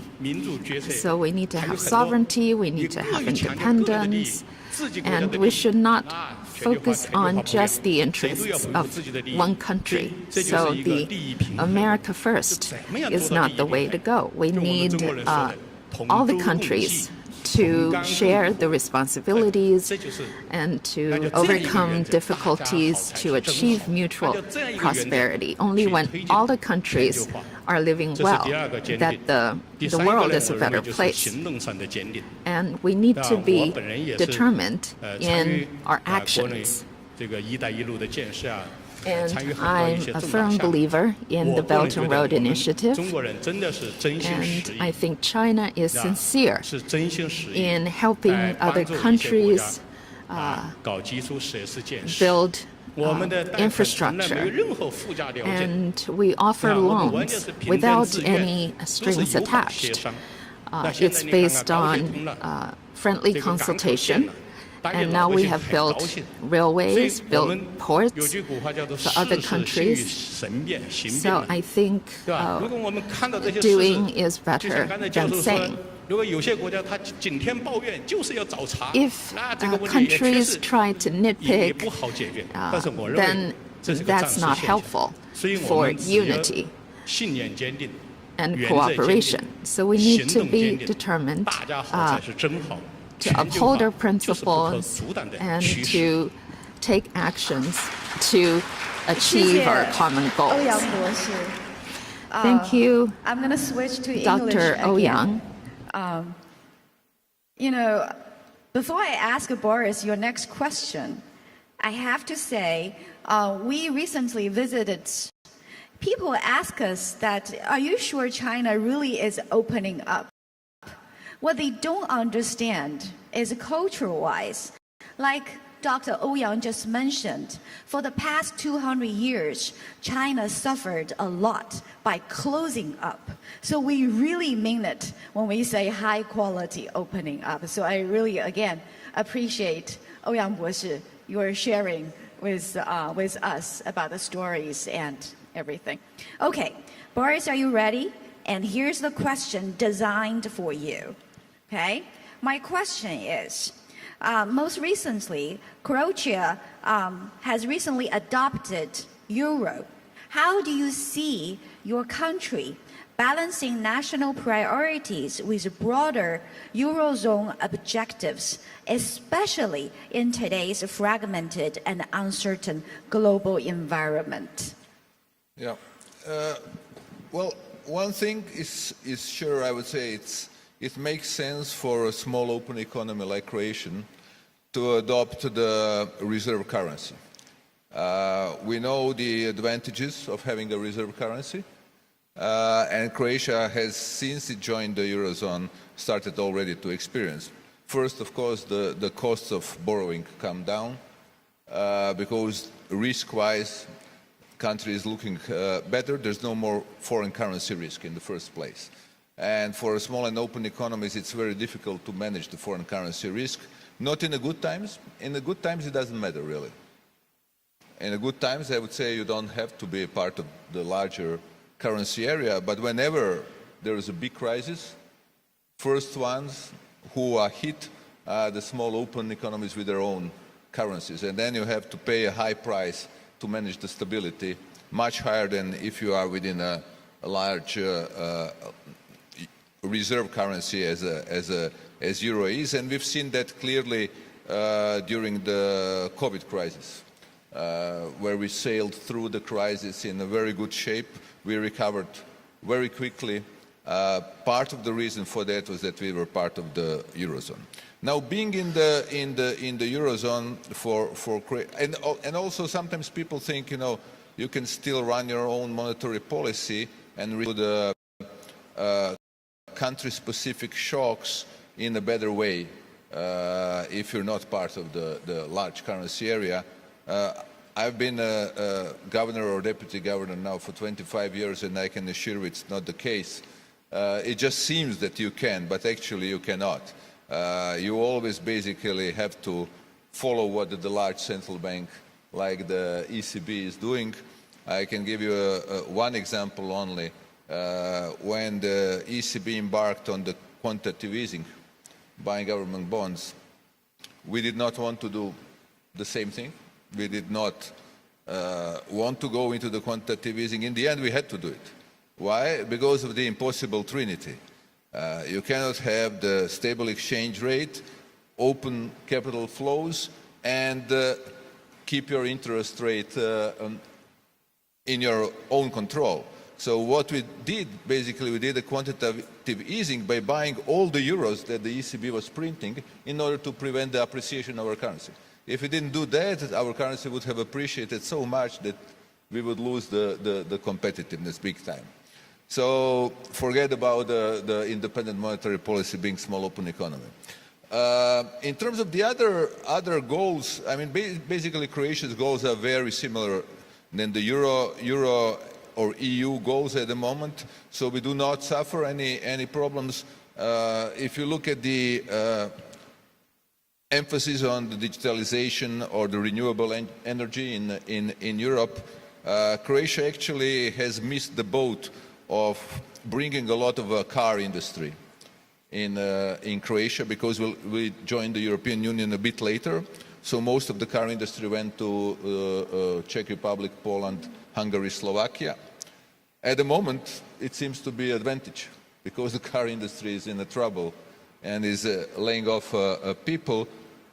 Instead, the fastest growing industry now in Croatia is IT, which is pretty much in line with the EU goals. In terms of the value added, in terms of the employment, it's definitely IT industry. Renewables also, very important. We are lucky that most of our energy basically is clean. First is the hydropower, nuclear, and then we have a lot of solar and wind. So again, in line with the EU objectives, but also very good for Croatia.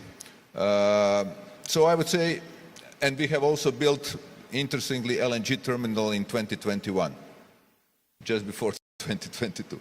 So it became operational in autumn 2021, and then we have become now a large conduit for the import of the LNG into Europe after the Russian gas was stopped.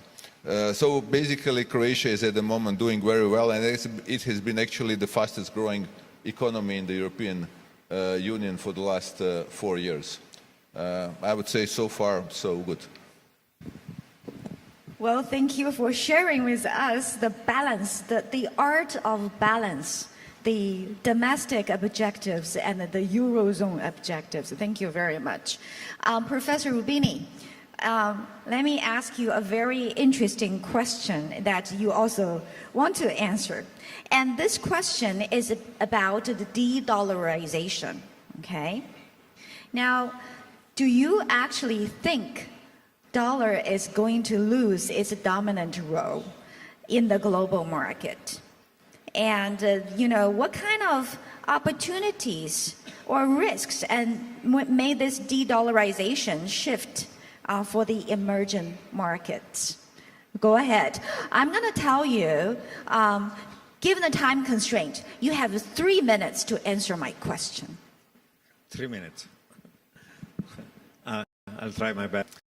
Well, for the last couple of months, there have been a huge amount of headlines about the de-dollarization. The Economist as a cover story. And of course, what happened after the Liberation Day tariff has led to those kind of concerns. I think the talk about de-dollarization derives, one, by the fact that the U.S. has been weaponizing the U.S. dollar for national security and foreign policy goals, imposing sanctions against rivals and others. And secondly, there has been a recent damage to the U.S. brand coming from the Trump tariff policies and the fact that the U.S. still has very low fiscal and current account deficit.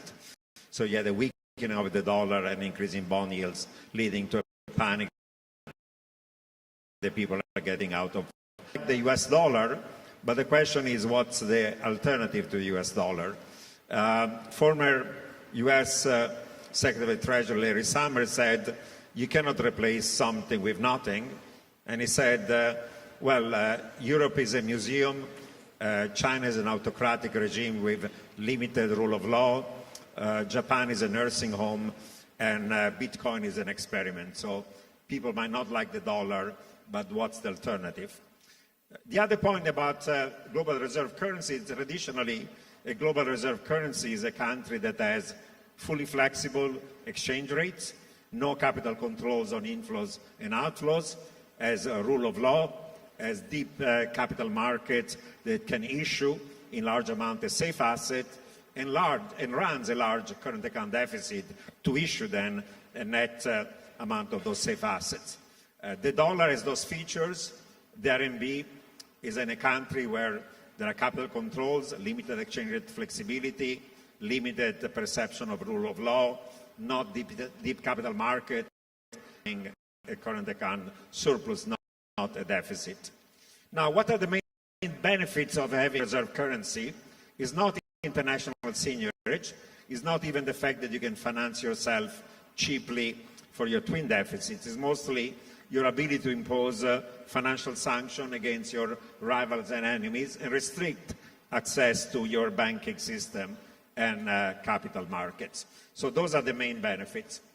And I would argue that in spite of the concerns about the damage to the US brand, as I pointed out last night, American exceptionalism is going to remain because US is going to be number one, close to China. In the industry of the future, US growth might accelerate to 4%. If that happens, in spite of tariff, US is going to have a very large current account deficit, but not one driven by negative public savings, but rather by an investment boom in the private sector. And that implies that US exorbitant privilege is going to remain, because while some fixed income investors may get out of dollar assets, equity investor, FDI portfolio, are going to invest into the boom in capital spending in the industries of the future of the United States. So any weakness of the US dollar, in my view, is going to be somehow limited. Now, of course, China and other rivals of the US may want to depend less on the US dollar for cross-border payments because of the risk of the sanction. Today, the BRI 5G rails are used to carry data across the BRI countries. But in the future, of course, they can be used to carry cross-border transactions and avoid, to some extent, SWIFT.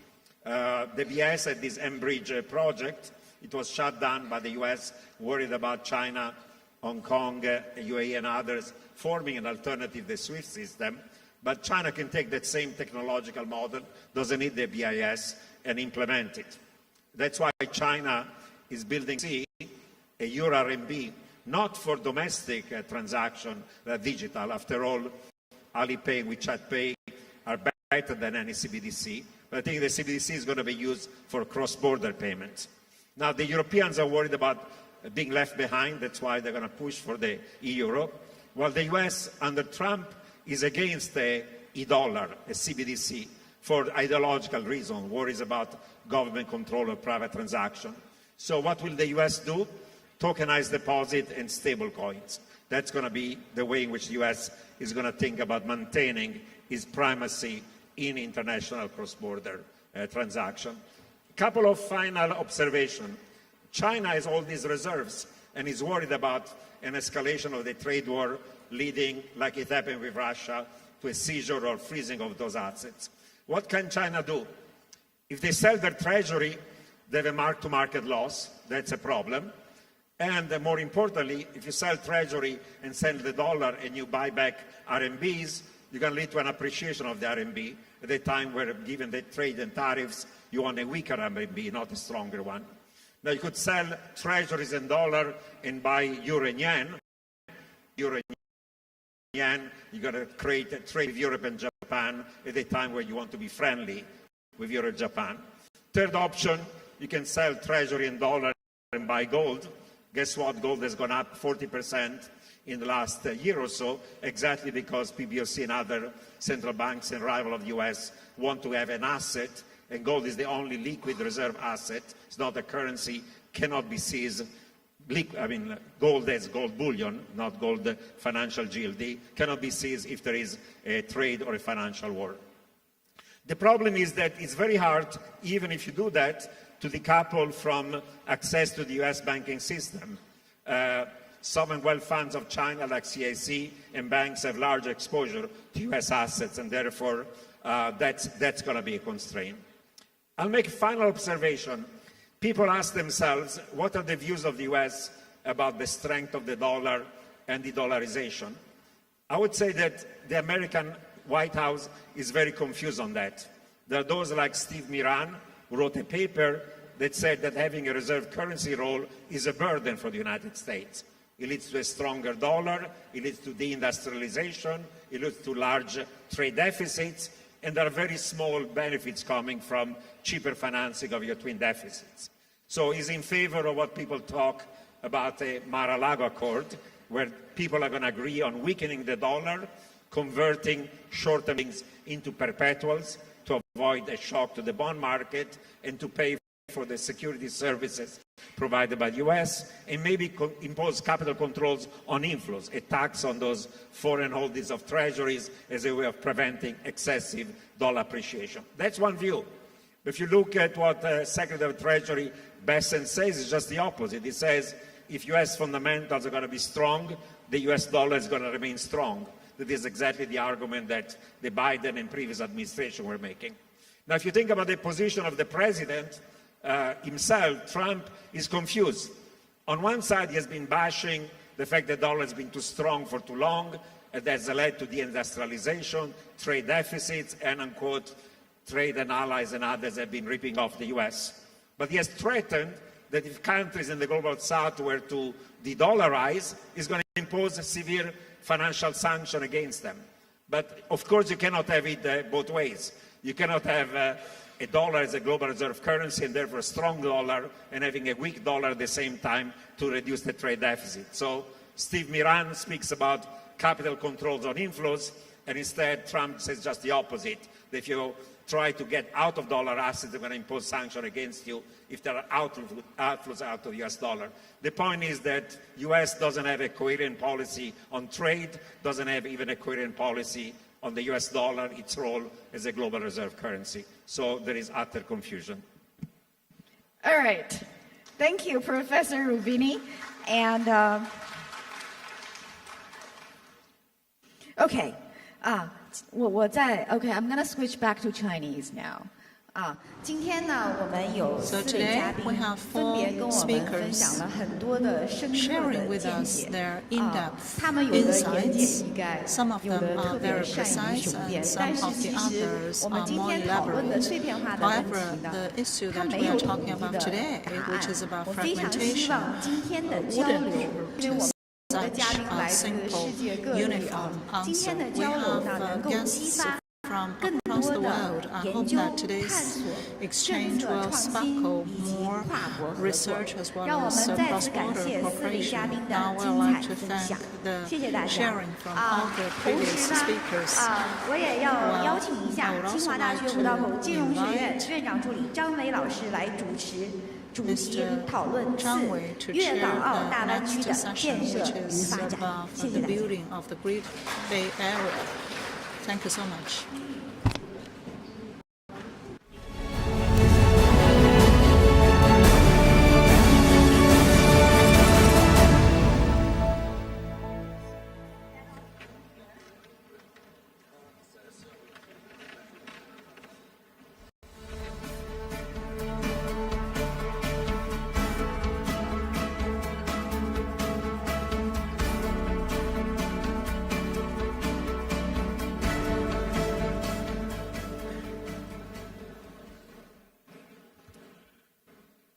尊敬的各位嘉宾、各位 Distinguished 领导、 guests, 各位朋友 dear leaders, 大家 friends, 下午好 good！ afternoon. 很荣幸担任 It is such 这 a 一 great 场 honor to be 主持人。 able to chair this session. 从12年以来， Starting from 大大小小的 2012, 论坛主持已经主持了 I 100余 have 场。 chaired over 100每 different 次主 types 持都 of 面临着 events 巨大 and 的挑战。 activities. For each and 我也在 every 总结和 time, 反思 I've been facing 主持 great 人到底有什么 challenges. 用。 I'm having a reflection of 第一 what 个作 types 用，我 of 觉得 role 就是 can 提 the 问， host play. First 这 of 是 all, 主持 that 人 is 最 to 大的 ask 权利。 questions. That is the biggest privilege 第二 of 个呢， being 就 a 是控 host. 场， And second one is 就是 to 不耽误大家时间，我 control 们在规定的时间内 timing, that 能 is 够 to 完 finish 成。 all the 第三个 discussions within 作 the 用，我想 scheduled 就是串 time. 场， I think the 把 third 每一个嘉宾 role 各自不同 is 角度 to 的 connect 答案 all 能够 the 串成一个浑然一体。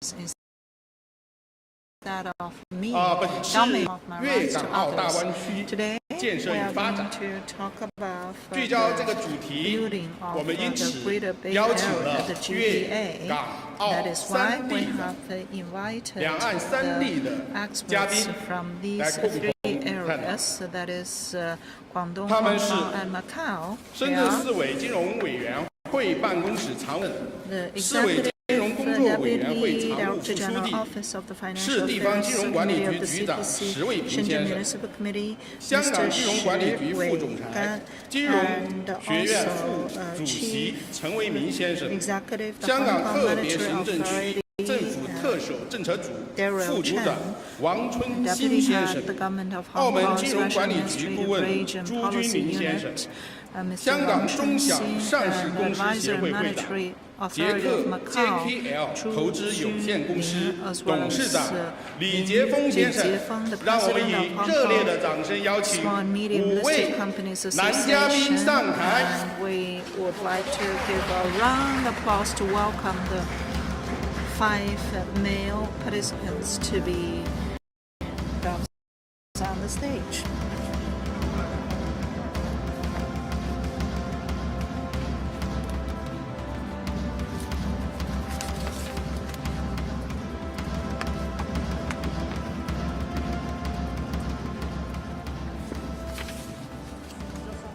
刚才其实我已经给大家透露了，我们这一场 Just 的 now, 嘉 I 宾 have 有一个特点， already 全是 told 男 you 士。 just now that all of 前面还有男女 the 搭配。 panelists are 我们这里没有 male. 所以说我们可能干活 Previous 很累。 panelists at least 而且我们还 have 有一个特点， more than 全是说中文的。 female participants, and we have another feature which 因 is 此呢 that，all 请 of us 下面有 speak 不说中文的 Chinese.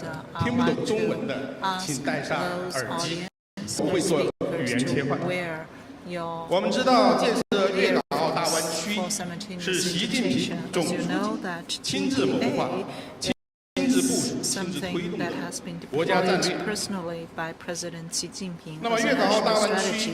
这个 The 概 GBA 念提 such 出 a concept 可以最早 and 追 its 溯到上 origin 个世纪 can be 90年 dated 代。 back to 那 the 么到 1990s. 政策的落地， And from the 最先是 implementation of the 深圳 policy 写 at 入 the 了 very 报告，是在 beginning 2014年。 incorporated into 那 the 么真正 government 是在 report in 2019年的时候 2014, and in the year of 2019, 2019年13.5 that in the 13th 2016 five-year plan, 2016 actually it 年 is in the 13.5规划当中 in the 明确 13th 提到 five-year 了 plan, it is 粤港澳大湾 clearly 区的建设。 for 19年 that 的时 the 候， GBA 其实 construction 中共中央国务院印发了关于粤港澳大湾区的发展规 central 划纲要 government，has issued the 特别是2023年 plan 4月 of the 习近平 development 主 of 席、习近 GBA, 平总书记 particularly 在广东 President 考 Xi 察的时候， when 对 visiting 粤港澳大湾区 the 提出了 Guangzhou 一点 in 两地的新 2019, 战略 had 地位。 pointed out 这个 the 一点两地，具体来说就是新发展格局的战略支点。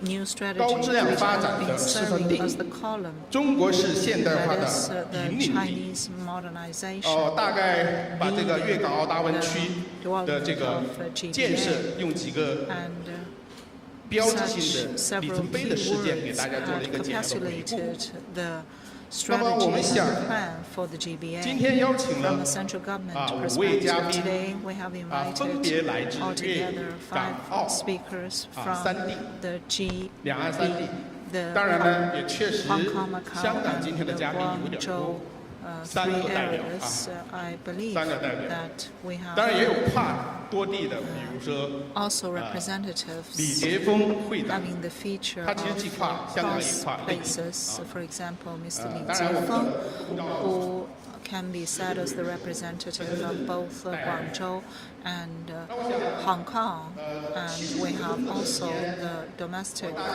representative who is EDG from Shenzhen. For 75 minutes, so we will have 3 rounds. First of all, to ask some common questions, and secondly, since you are from various different institutions, there will be some tailored questions. And for the third round, I would like to yield to a certain extent to the panelists or to the audience. If you are still here, listening to the speeches, which really showed that you want to have more takeaways from this session. So we'll give you some rights to ask questions. So for the first round of the question, that is, I would have to play my role as the host of controlling the time. For each and every speaker, you will have to answer within 5 minutes. If you can even save more time, we would be able to have more time for Q&A. So the first question is a common and macro question, which is something that can be answered by everyone, that if the strategy plan issued in 2019 can be regarded as a starting point. GBA had also undergone 6 years of historical evolution. However, under such escalating uncertainty in the international backdrop, from yesterday until today's discussion, a topic cannot be ignored, which is trade war waged by which had exacerbated the uncertainties. So under such a big backdrop, the GBA's construction will be facing challenges, while at the same time, while building GBA, how can we enhance the resilience of the Chinese economy and to maintain the momentum of the Chinese growth from stabilizing to positive growth. So we would like to give the floor to DDG Shi. I would like to thank all the audience for staying until even now. I hope that I can give you some of discussing some substantive points based on the question that is posed by the host. Even though facing the global uncertainties, nevertheless, we still believe that the GBA will have a certainty of further growth. I will have the following 3 points for elaboration. First of all, despite the uncertainties, Hong Kong's role has been further enhanced and its status has been intensified. As you know, Hong Kong is the biggest offshore RMB center with a volume of over 800 billion, and Hong Kong Stock Exchange has provided the strong support, especially when Chinese enterprises are going global because of the special Hong Kong legislative talent pool. They can play a very prominent role. Our first opinion is Hong Kong's role will loom larger. Secondly, with the increase of external uncertainties, the synergy of the Greater Bay Area will loom larger as well. Shenzhen and the Guangdong area larger has advantage in manufacturing. Hong Kong and Macau have policy advantage. In the future, there shall be deeper integration in policies, talents. And how does that? 第3点呢，就是刚才其实也提到了，中国企业已经面临一个出海的这么一个大的趋势。Chinese companies are going abroad. 我们看30年前日本企业的出海。 We're looking into the history when Japan tried to explore external market. We need Hong Kong as a base. During this process, the Chinese companies are going overseas. So based on these three views, the deeper integration of the Greater Bay Area is for certain. Thank you, Director Shi. 严简意赅非常一针见血地指到三个地方，其实未来会融合发展，这样才能够真正的让粤港澳大湾区发展。 To enable a better development of the Greater Bay Area. Now, Mr. Chen. 我顺着那个刚才那个石主任的一些讲法。Following Mr. Shi's remarks, there are many uncertainties. 我觉得咱们的国家在大湾区，我们 China 需要提供一个确定性，还有作为一个 is providing certainty in the Greater Bay Area, a relatively stable development. So that is our task in today's world. In the future, there might be many challenges, such as reverse of globalization. Be it globalization is a good thing, there will be some adjustments or deglobalization. And another form of globalization. From the perspective with the Greater Bay Area, our standing points are we continue to have high quality development and high quality opening. High quality development has taken stronger foot here in the Greater Bay Area. If we look back into the history, the Greater Bay Area was the world's factory. I mean the Pearl River Delta. And this legacy has continued to today. The second strength lies in the financial market and the financial industry. In the list of the most important financial centers in the world, there are 2 from the Greater Bay Area. So the finance industry is an important strength. I want to touch upon innovation. We read the Global Innovative Index. For several years, Guangzhou, Shenzhen, Hong Kong rank this area in general rank number 2.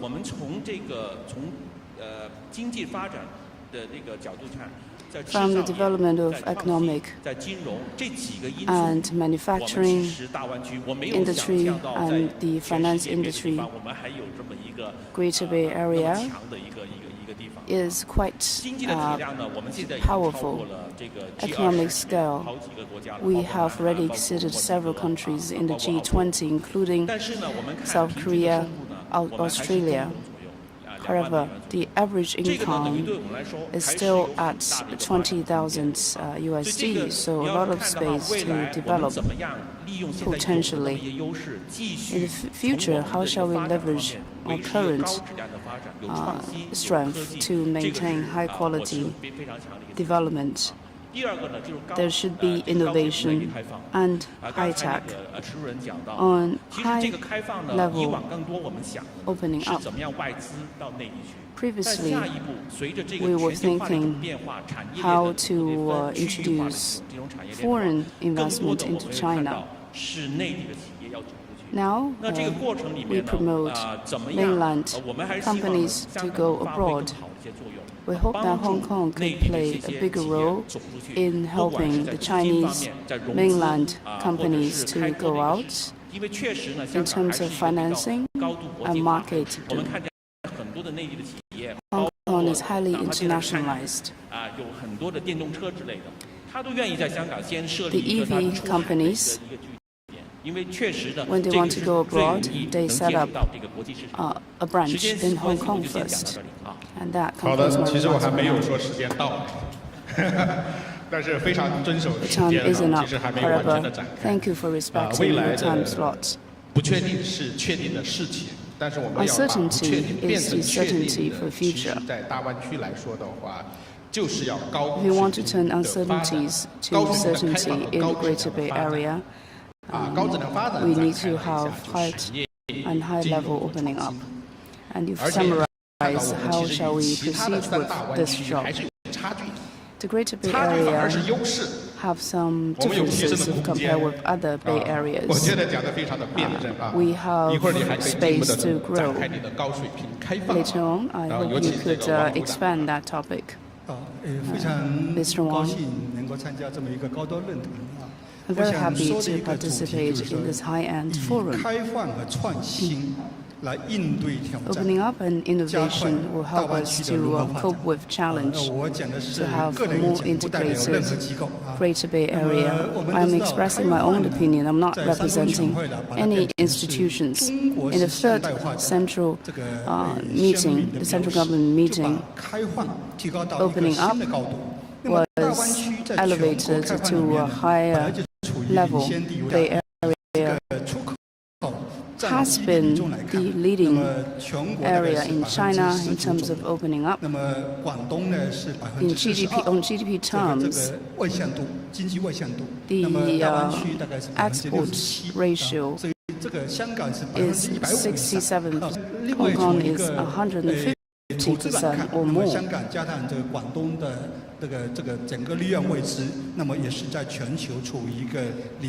Globally, Greater Bay is leading these figures. So in the future, how to expand opening up?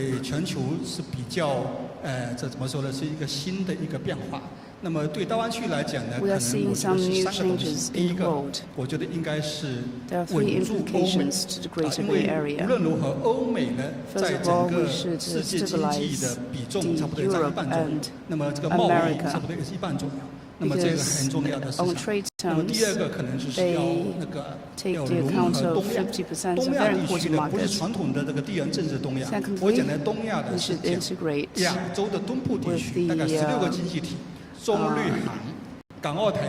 the countries of China, of Asia.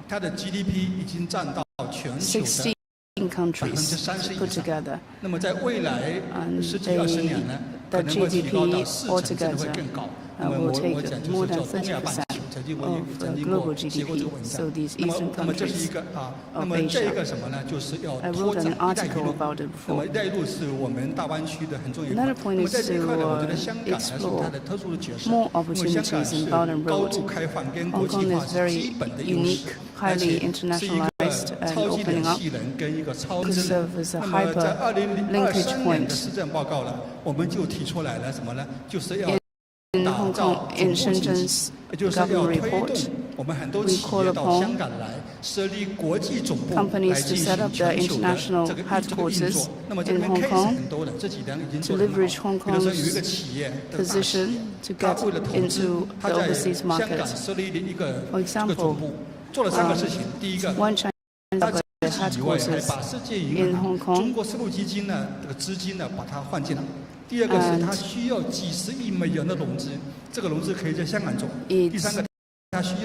raise a huge amount of funding in Hong Kong. 那么这个是一个那么所以应该说，那么现在香港呢准备还另外一个就要打造叫国际的供应链管理中心。那么所以这个的话，我们可以跟大湾区来合作来推动。那么在创新方面呢，我就简单说一说，因为在这一块呢，刚才我们的施主任讲，就是在一个世界那个整个评比里面呢，我们排在全球第2位，但实际上我们会。 Number 2 in the world on many indicators. Shenzhen's innovative industry developed in a very fast speed. Hong Kong is working together with the new area. We have 100 billion guiding fund. And we also have venture capital development. Innovation should be our future. The key is to cultivate an innovative environment which includes innovative way of thinking, government support, deeper integration with the financial industry, and the introduction of innovative talents, as well as the protection of intellectual property. If we could take care of all these factors, the Greater Bay Area will exceed other Bay Areas. 对，我作为主持人，不要给嘉宾要掌声啊，你们要发自内心的给予掌声。 I'm not going to ask you to have ovations for these speakers. However, if you want to applause for them, it will be sincere. Director Wang introduced many strategic actions, such as stabilized Europe and America integrate with the Eastern Asian countries. Now, I'd like to invite Mr. Zhu. 麦克没有声音。风险管理不行的。这不是我负责台控的，我们的工作人员。 Something's wrong with the microphone just now. 谢谢主持人，谢谢 Thank you. 听众。这样，我们澳门作为粤港澳大湾区的一个主要城市， Macau is a major city in the Greater Bay Area. I'm very happy to be in this session. At the very beginning, Director Shi said everybody is important. I'm very happy because Macau is. Director Chen from Hong Kong mentioned many points. In this uncertainty era, how to have more resilience, to use certainty to cope with uncertainty. The Greater Bay Area is a national strategy promoted by President Xi Jinping himself, so this is the certainty. That's the first point. Second point.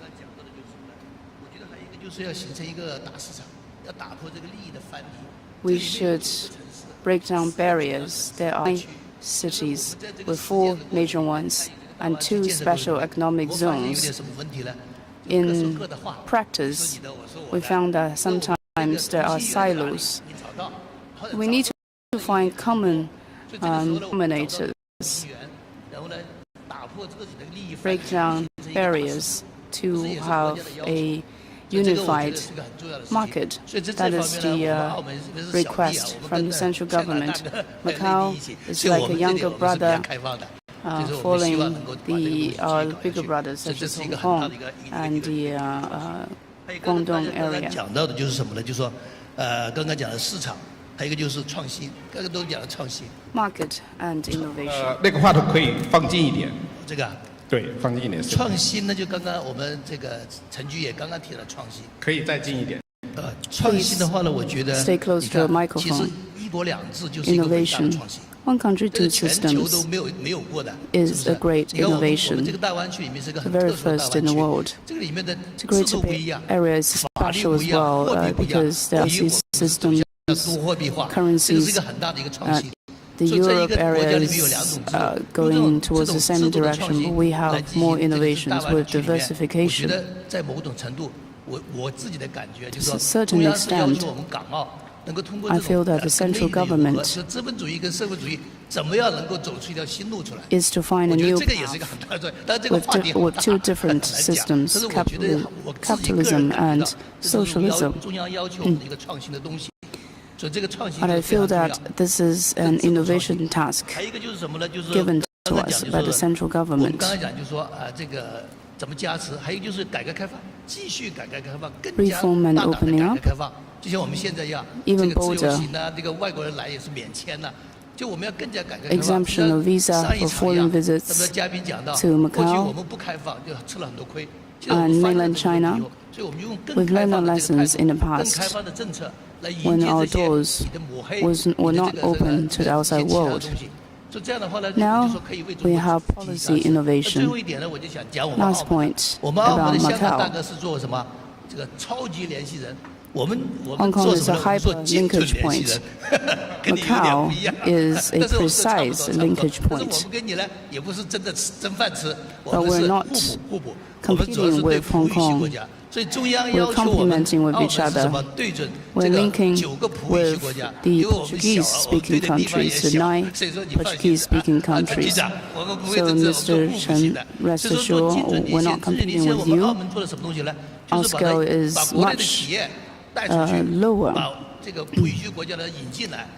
We're bringing the Chinese mainland companies to the Portuguese-speaking and vice versa. In Macau, there are many matchmaking activities and mutual visits.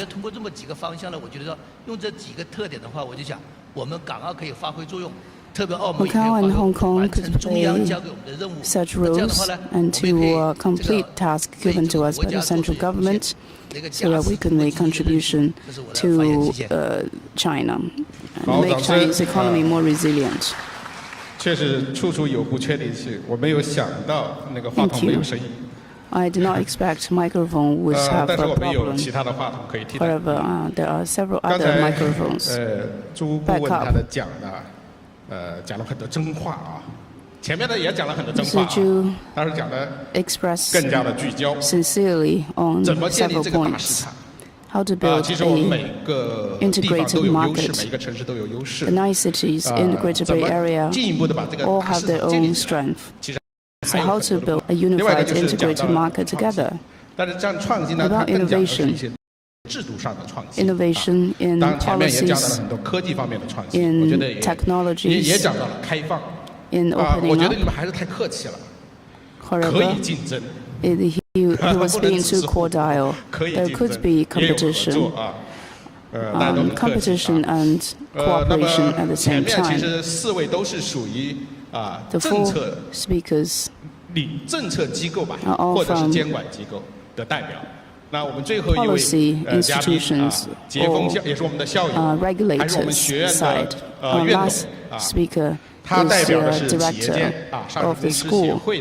He represents the small and medium-sized companies who have already listed on the market. So I'd like to invite you to share with us your thoughts. The last one is usually the most difficult one. Speakers have already given micro perspectives. 大湾区的潜在的这些的冲击就不用讲了，大家都清楚。现在的整个的地缘政治的风险、贸易整个贸易战造成程度。of geopolitical situation, conflicts. 应对的策略。我认为 How do we cope with this 第一个从 backdrop? 强化的这个双循环啊，这个 The 枢纽 dual 功能，降低我们对外的 circulation, 这种依赖。 reduce our 扩大 external 内需市场的联动，推动 dependence, 大湾区与内地市场的深度的整合。 promote the deeper integration of the Greater Bay Area and 已发布了 mainland.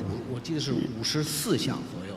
There are 政府的服务的这 54些跨境的这些的通办的，包括207条的高频这些事项，都是大大降低了企业跨 to 区的这 reduce 些经营的成本。 companies' 所以 costs 说也是构建 in 成咱们区域 cross-border 的这 operation. 种产业的这种闭环，依 And 托了 we're 咱们 now 这个 building a 广 closed 深 loop 这个港澳 of 这个科技的走廊，推 industrial 动了咱们香 cooperation 港、汉港这些的研发、深圳的转 so 化 that。 珠江三 Chinese 角洲咱们这种 companies 模式， can 减少咱们对外 conduct their 这些核心的 R&D 零部件的 in 这种 Hong 依赖。 Kong or Macau 其二呢，也是我讲一下 and 这 to 个就是提 promote 升我们科技 further 自主 development. 创新的 And 能力。 second, we need to 这个 encourage 加强我 more 们关键的核心的 indigenous 技术的攻关。 innovation 这个 and to 大 achieve 家都是例如我 breakthroughs 们 of 这个 key 现在的大 technologies. 湾区有31家 So there are 粤港澳联合的实验31室，像咱们这个香港的大学、 laboratories 深圳这个医院、河套的这些科创中心，重点 based 的 on 突破的这些 cooperation 的芯 in 片、 the Greater 工业的 Bay 软件 Area, 等等这些 and 卡 they 脖的这 are 些领域 developing 吧。 semiconductor 第 chips 三呢，就是我想呢 and， 这个讲 other 的深化我们深这 breakthrough 个制度型的开放 technologies. 跟优化 And 的营商的 also, 环境。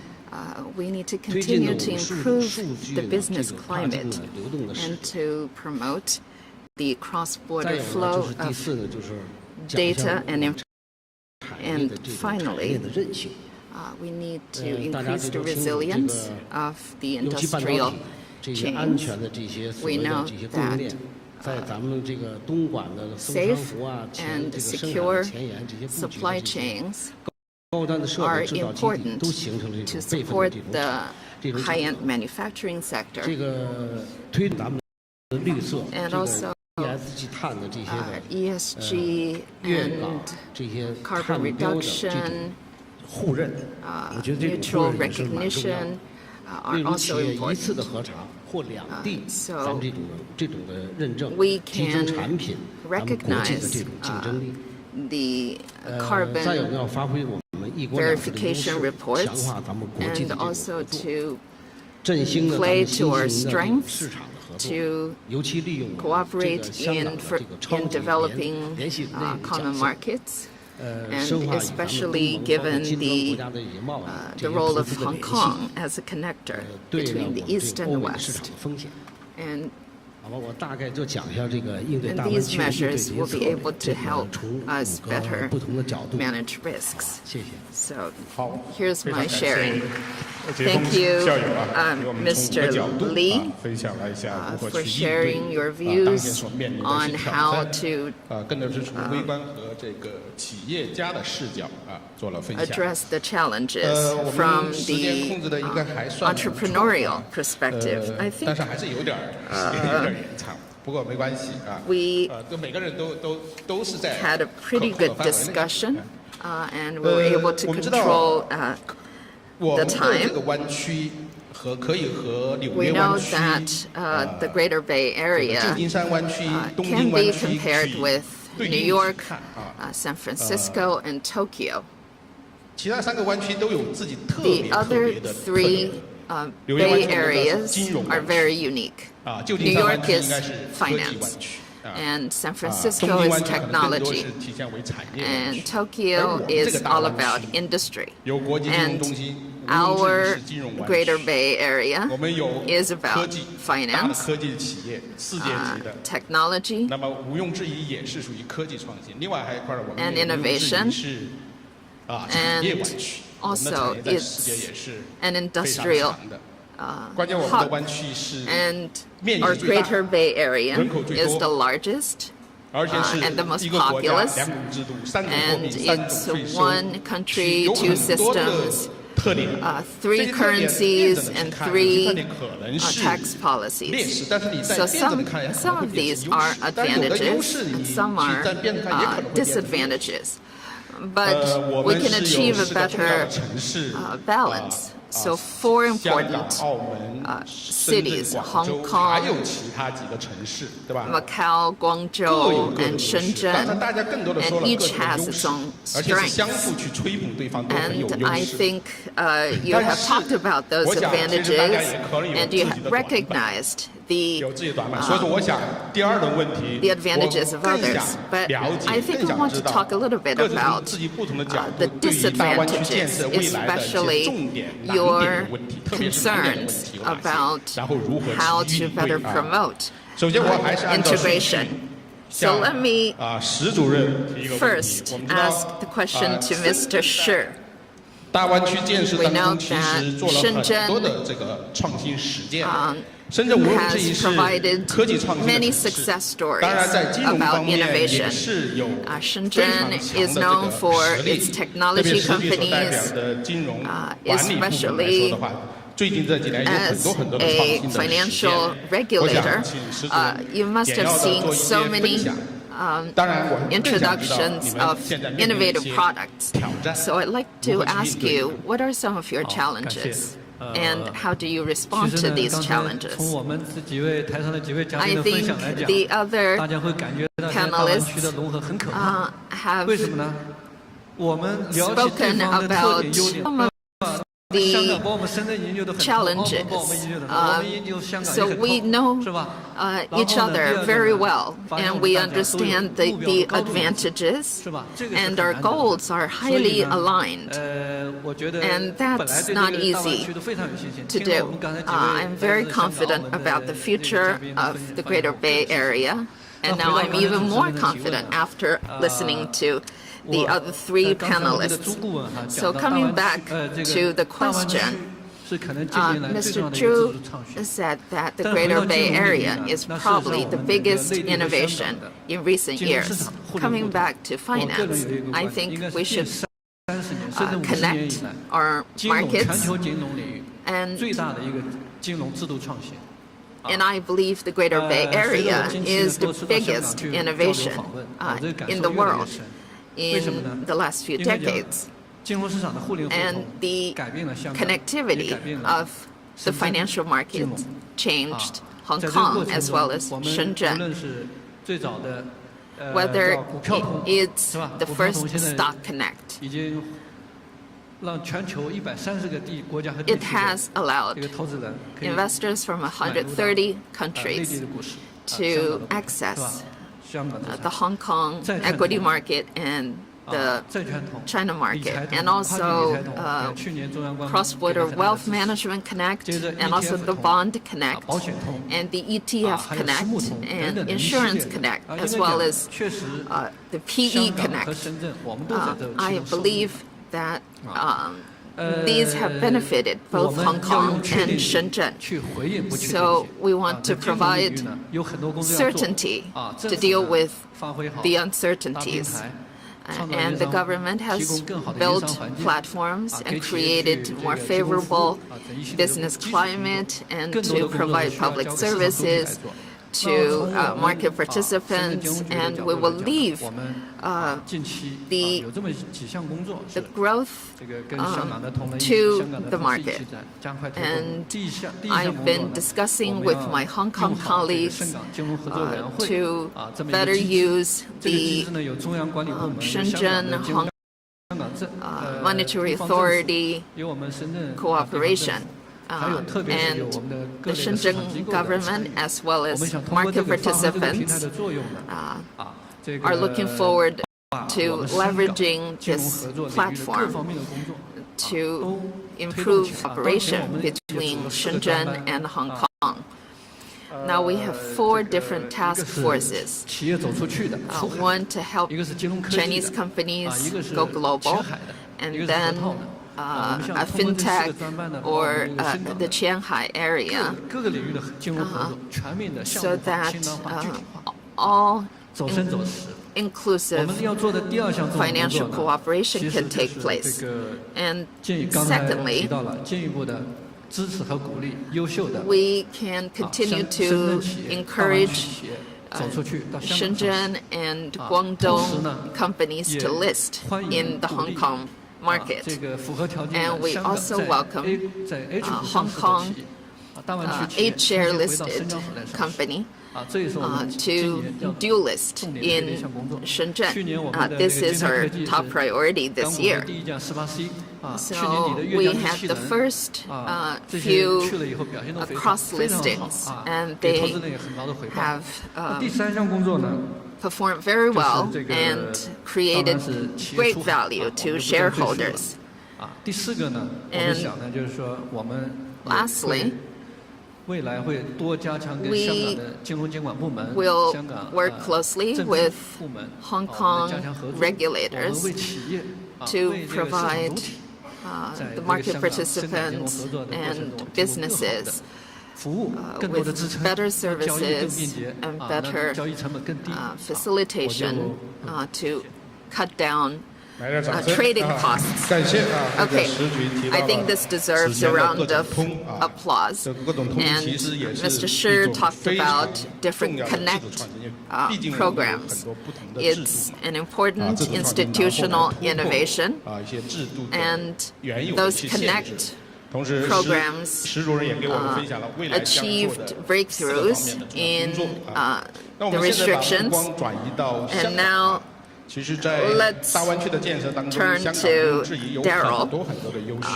I know that Hong Kong has many advantages in the Greater Bay, and also you have multiple connect programs, and I believe the Hong Kong Monetary Authority explored different paths to achieve cooperation. So I'd like to ask Daryl how Hong Kong can play a bigger role in facilitation of mutual development. So let me talk about Hong Kong's expectations for the financial industry. Hong Kong used to be a center of financing, and the Connect programs actually played to the strength of Hong Kong as a financing center. However, we also provided investment opportunities, the ETF for wealth management or stock and bond connects. We tried to connect the domestic markets with international markets so that within the environment of well-controlled risks, we have enabled Chinese businesses and financial institutions or individuals to participate in global markets. So, I believe that Hong Kong is an important node in connecting the East and the West.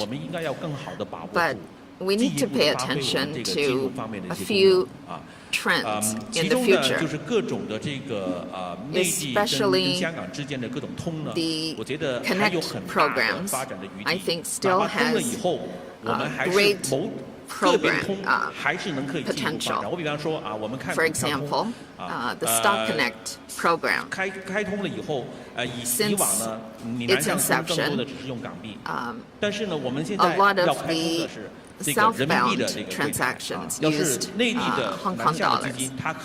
But now we want to encourage more RMB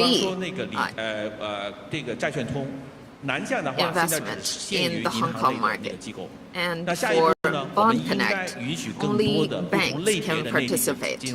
But we want to encourage more financial institutions to participate in the Bond Connect program. Wealth Management Connect is a great success. It's currently just focused on the Greater Bay Area, but I think it can be expanded nationwide so that we can enable more investors to invest in Hong Connect programs are very vibrant.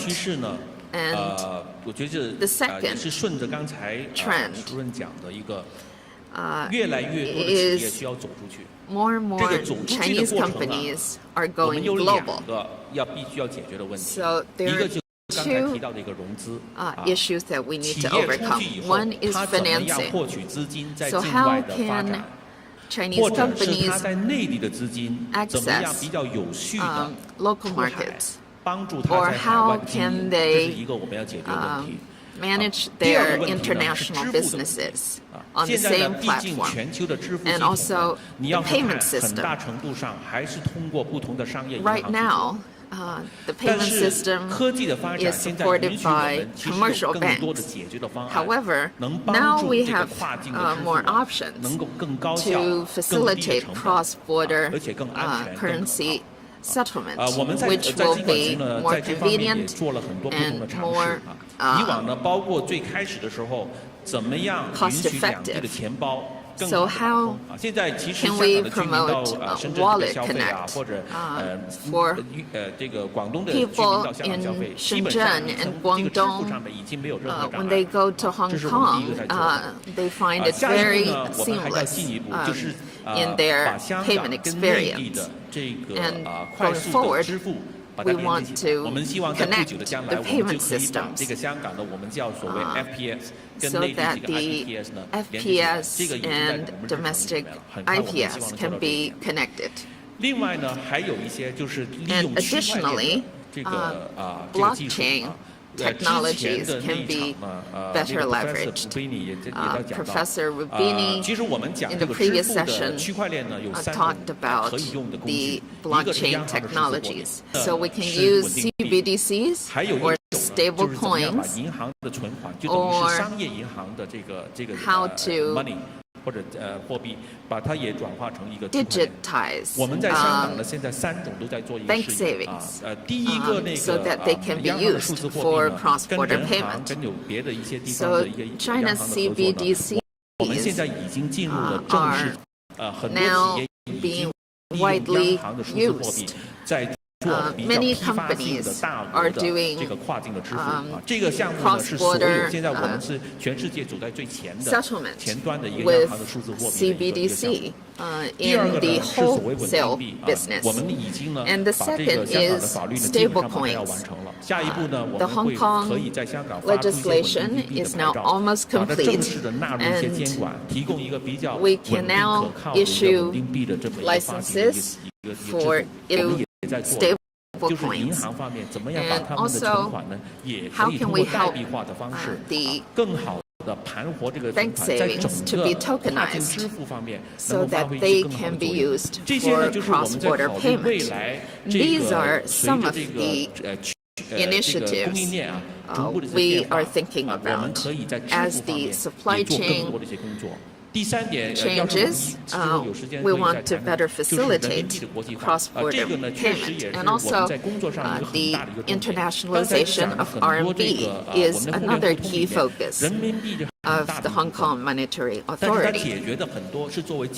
We want to provide more financial that RMB can be more widely used. And also, we want to encourage more companies to use the RMB in doing business across borders.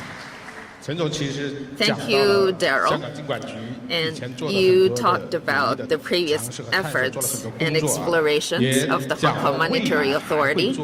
And you also said some of your new initiatives to further expand the Connect programs and to provide financial services to companies who want to globalize their business, and also CBDC as well as the internationalization of the RMB. So if you have further questions, you can talk to Daryl after the forum, and we want to now focus on Hong Kong. Hong Kong is important for the integration of the Greater Bay Area, and Hong Kong is already an important financial center in the world. And President Xi wanted Hong Kong and Shanghai to become important international financial centers in the world. So when we talk about the International Financial Center, I'd like to ask Mr. Wang, because you've done a lot of research on Hong Kong's role as an international financial center. What can Hong Kong do to better help the Greater Bay Area, and what are some of the developments or challenges? So this is my personal view. I'm not speaking for any organization. I believe we will have more challenges. 全部人口有8600万，所以其他的3个湾区总加在一起都没有我们多。那么这个大湾区呢，所以它是一个综合性的一个湾区啊。这个科技、金融、商贸还有这个产业就会制造，有点像东京湾区，但是呢，我们的规模将来可能会更大，影响会更广。那么其中金融这一块呢，因为已经有一个现成的香港这个国际金融中心，对吧？那么另外呢，我们深圳呢，其实也是一个以这个资本市场一个金融中心。那么还有一个广州呢，它是以一些特色金融为主的，这么一个金融中心。那么所以呢，已经有3个很重要的。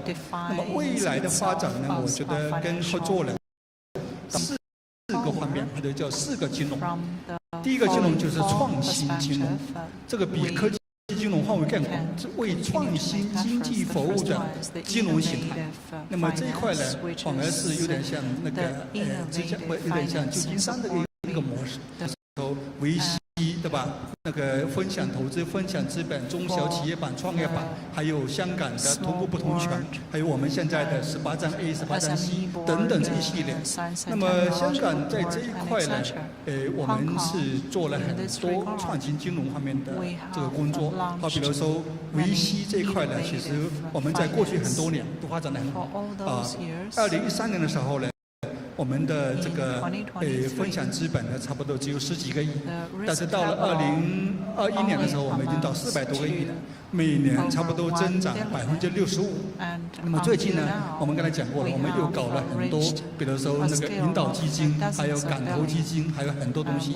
那么股票市场是一个非常重要的融资。我讲，比如说18站 A， 我们现在已经这个有很多的生物科技企业在香港上市，而且已经是变成全球第2大的生物科技的融资中心。那么18站 C 的是对这个特新企业。那么未来我们大湾区，我们有差不多7万家的这些国家的这些那个科技企业。都可以争取能够通过这个来上市融资，这是一个啊。那么还除了这个以外呢，比如说还有很多跨境的这个，比如说像那个 QFLC 啊，什么 QLP 啊、QFLP 等等这些跨境的这个金融方面是可以先走一步的。为什么呢？因为现在如果全部的开放呢，可能有一些风险问题，但是有针对性的、针对创新的产业跟金融，这个我觉得是可以先走一步。第二个是绿色金融，那么我们都知道，那个大湾区这个规划呢，是说希望香港打造成为大湾区的绿色金融中心，而且这个大湾区规划公布到现在已经6年零87天了，我觉得这一块以前我是学统计啊，对不起，那么这一块呢，应该说这个快得比较快，那么所以过去4年呢，香港的绿色的债券发行量已经超过2000亿美元，那么未来还可以在很多方面做工作。第3个什么呢？就是我们叫做民生金融，比如说我们进行理财，各种理财的东西，还有比如说小额支付，我们有很多的空间来合作。第4个很重要的是丝路金融，这“一带一路”的金融，所以香港其实是“一带一路”的国际服务枢纽，其中金融服务非常重要。那么现在有不少一个 case， 比如说哈，“一带一路”的很多基本项的项目，很多反而是比如说是像亚投行啊，或者说是一些那个比如说建设性的银行来融资，但是也可以跟香港的商业银行的融资结合在一起。对吧？就是亚投行的融资是先进行各种的摸底，然后提供一部分资金。那么香港的金融机构也可以提供一部分资金来合作。还有一个很重要什么呢？就是有很多“一带一路”的国家，它也可以在香港发行人民币债券，这是一个了。那么还有一个是进行风险的管控，因为金融对风险管控是非常重要的啊。所以这4个我觉得做好了以后啊，我们未来大湾区的金融发展可能会更进一步啊。我就说这么多，谢谢。好，非常感谢。4个金融，其中我们知道绿色金融是5篇大文章之一，但是王组长提出了另外3个金融的概念，创新金融其实高于科技金融，大于科技金融，还包括民生金融，是我们每一个人都息息相关的。还提出了一个特别创新的一个概念——丝路金融确实面向“一带一路”，特别是针对“一带一路”的一些金融的服务，还有很大的空间是可以去推进的。那么我们把目光聚焦到澳门。澳门是一个地位非常特殊的一个城市啊，其实与湾区兄弟城市也存在一些不同的地方，所以说是错位发展的一个新的金融业态。我们近期也看到，就是澳门金管局在推动金融市场互联互通方面，其实有很多的进展和举措。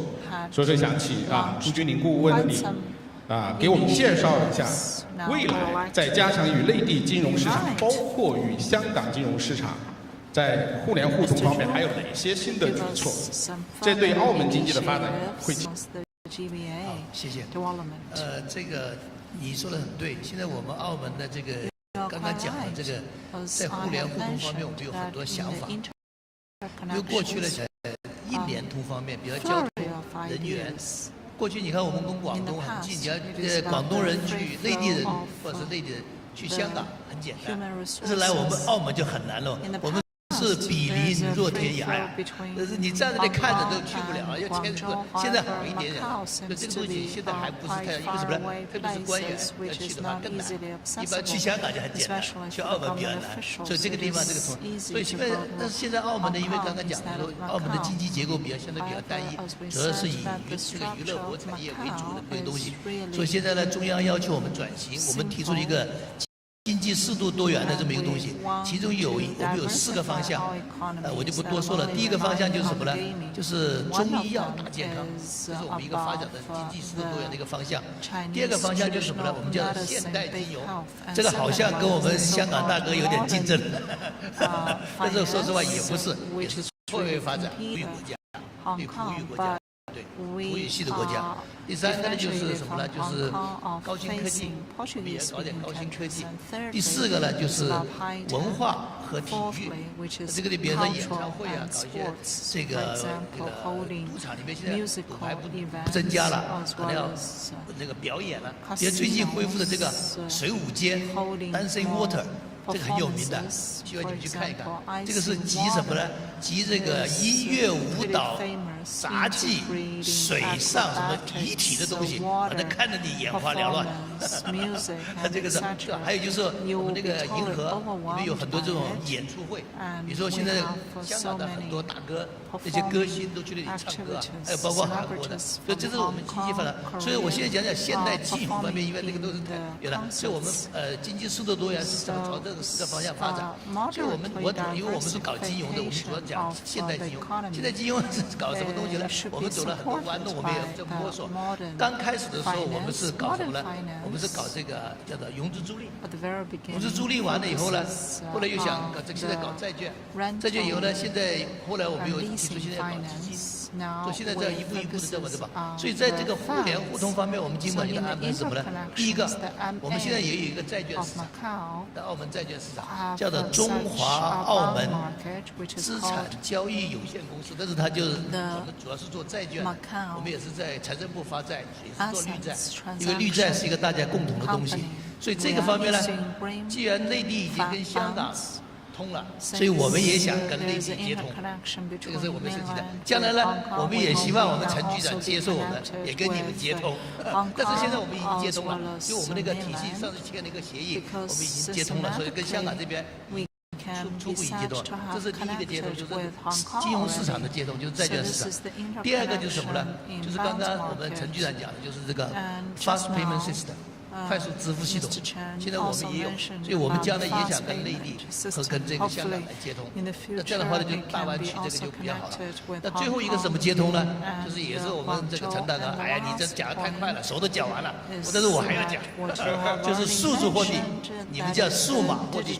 我们现在这个也在搞数字澳门元，所以将来数字澳门元这个我们的计划是今年10月份就核心系统初步构建完毕，将来就准备搞这个白名单上个测试，大概可能测试1-2年以后，我们就发现，将来要是我们的这个数字货币构成了以后，我们就主要是想跟数码港元跟数字人民币接通，这也是一个金融基础的这个互联互通。那这样的话，将来我们澳门这么小，有这3个东西，我们可以吃一辈子，差不多了。谢谢大家。好，谢谢。确实，澳门也找到了自己这个错位发发展的几大方向当然也有很多跟香港、深圳也有很多共性的发展的这个目标确实相互之间还是会有很多合作的地方最后是请我们这个李杰峰校友向你提一个问题因为你作为这个香港中小上市公司对资本市场的制度建设其实有很多的研究，有很多的这个体会所以说我们想把这个问题聚焦在资本市场上，资本市场的这个建设到底对粤港澳大湾区的建设会有哪些促进作用？特别是推动耐心资本入市方面有哪些作用？谢谢谢谢主任这个提问非常好。我先跟大家报告一下，这个我在回答这个问题之前，大家可能上周看到了人民银行、还有金融总局、还有证监会、国家外汇管理局合发的一个这个关于金融支持广州南沙，这个支持这个在向世界这个粤港澳全面合作的这个意见30条，恐怕大家都也学习到了。我也是昨天才开始做功课看到。我觉得回答这个问题之前，我觉得确实是这个大湾区又是来了一个非常好的一个时机。在这个时机当中，国家推出这个30条，我觉得非常好。所以说，刚才主任您提的这个两个方面呢，最后一个是耐心资本，我想我最后跟大家一起分享。我想呢，先说回答这第一个问题，我想从3个方面。从一个优化呢，咱们这个融资结构方面，还有一个第2个是促进的跨境的这个资本流出，再有第3个呢就是优化这个长期的资金的这个投资的环境。我想通过这个方面跟大家一起分享。那么这个科技创新与产业的升级呢，这个拓宽直接我们融资的渠道，从大湾区的这些企业呢，可以说现在通过了港股、A 股，包括咱们这些债券市场等多层次的资本市场的融资，降低了对我们传统信贷的这种依赖，推动了我们的这种投早、投小、投硬，包括我们私募这个股权基金，如我们这个 QE 啊、QD 的一些工具，可投资早期的我们科创的企业，如我们这个深圳啊、前海这些 QE 啊、LP 试点。吸引了应该已经超过了有200家现在的机构，支持这些呢这些科技的硬科技的这些发展。其2呢就是强化国际的这种金融枢纽的这种地位，互联互通的这种机制呢，深化了咱们这个沪深港通、债券通、跨境理财等。政策的这种促进境内外的环境双向的流动，在去年应该2024年，这个跨境的理财通的这个规模已经超过了1000亿，这个增强了大亚湾呢对国际长期资金的这种吸引力。最后呢，这个我讲一下这个优化长期资金的这个投资环境，降低了这些险资的投资的这些的。险制吧，新的呢这些，尤其新的政策允许这些险资呢直接投资科创型的企业，突破传统的基金间接的投资这种模式。如现在的中国人寿，大家知道已经投了这个50亿元的这些科创的这些股权的投资计划已经公布出来了。还有呢，政府呢引导的基金让利的机制。通过是收益的分配、倾斜，如深圳这些政府的引导基金是做得非常好的，激励的社会的资本参与的这种长期的投资。那么最后呢，我跟大家再讲一下这些耐心资本。实际上我也原来这么多年也做了一些投资，当了一些这些机构的一些 LP。其实现在大家畅通都是挺难了很很多在 N 多年前投了很多的这些的一级市场也好，尤其是这个方面，大家都着急退出，退不出来。所以说呢，大家都想到耐心资本，所以我认为呢，这也是一个大家一起现在关注的一个话题。从我本人个人来讲，我认为呢，耐心资本的核心问题是主要机构跟你这个控制这些大的这些基金的盘的主要掌控人，你耐不耐心？尤其是你自己的资本，我认为是冲在一线。所以说，包括呢，你来讲一些跟你所谓的非常紧密的战略的一些 MP， 那么提前都是不是谈到了非常的耐心？我觉得只有耐心，才能最后更加更好的收获。好吧，谢谢。感谢杰峰校友啊。以自身的这个投资的现身说法，来对耐心资本做了一个很好的注解啊。这里补充一句啊，我们不是6点结束，因为上一场延迟了10分钟，所以我们还有10分钟的时间。我想为了互动，我先把我的提问权让出给我们的听众。有没有人提问的？啊，那一位已经是高高举手，后面那一位啊，工作人员递一下话筒。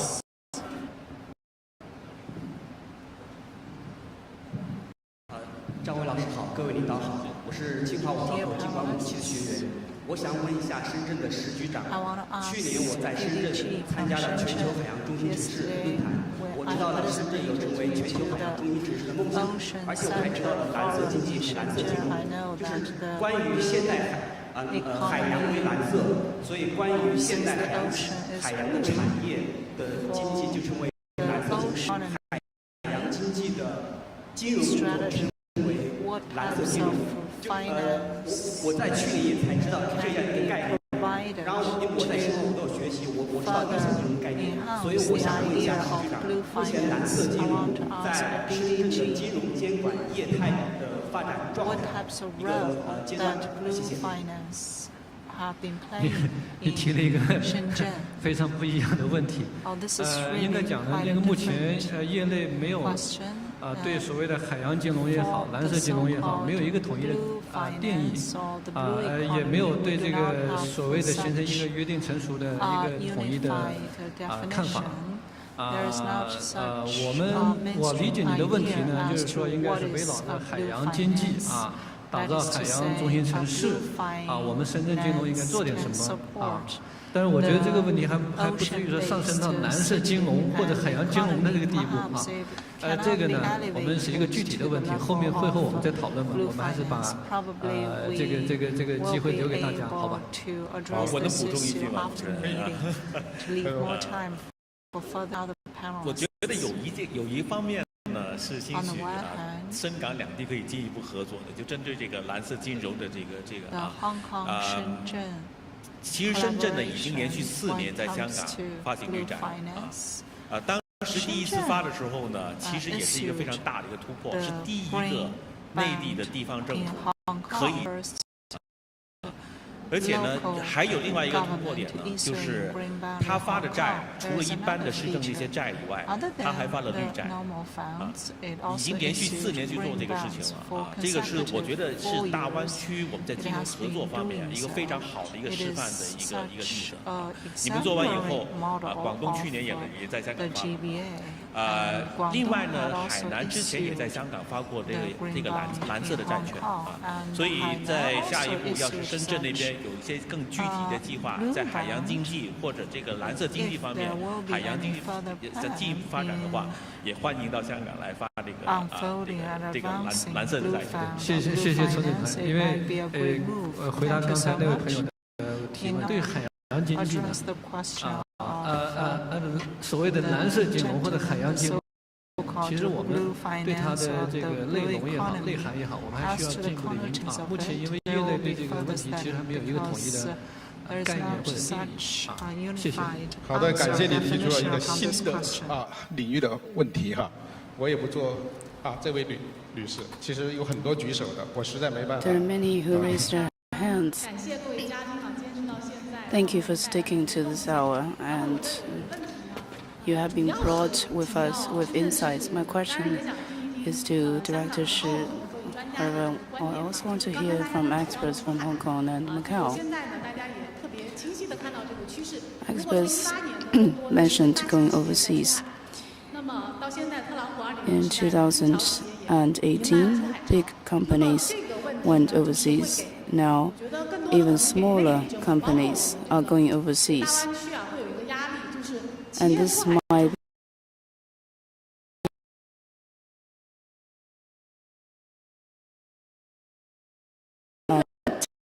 tax. Some say the profits they make overseas might not be brought back to China.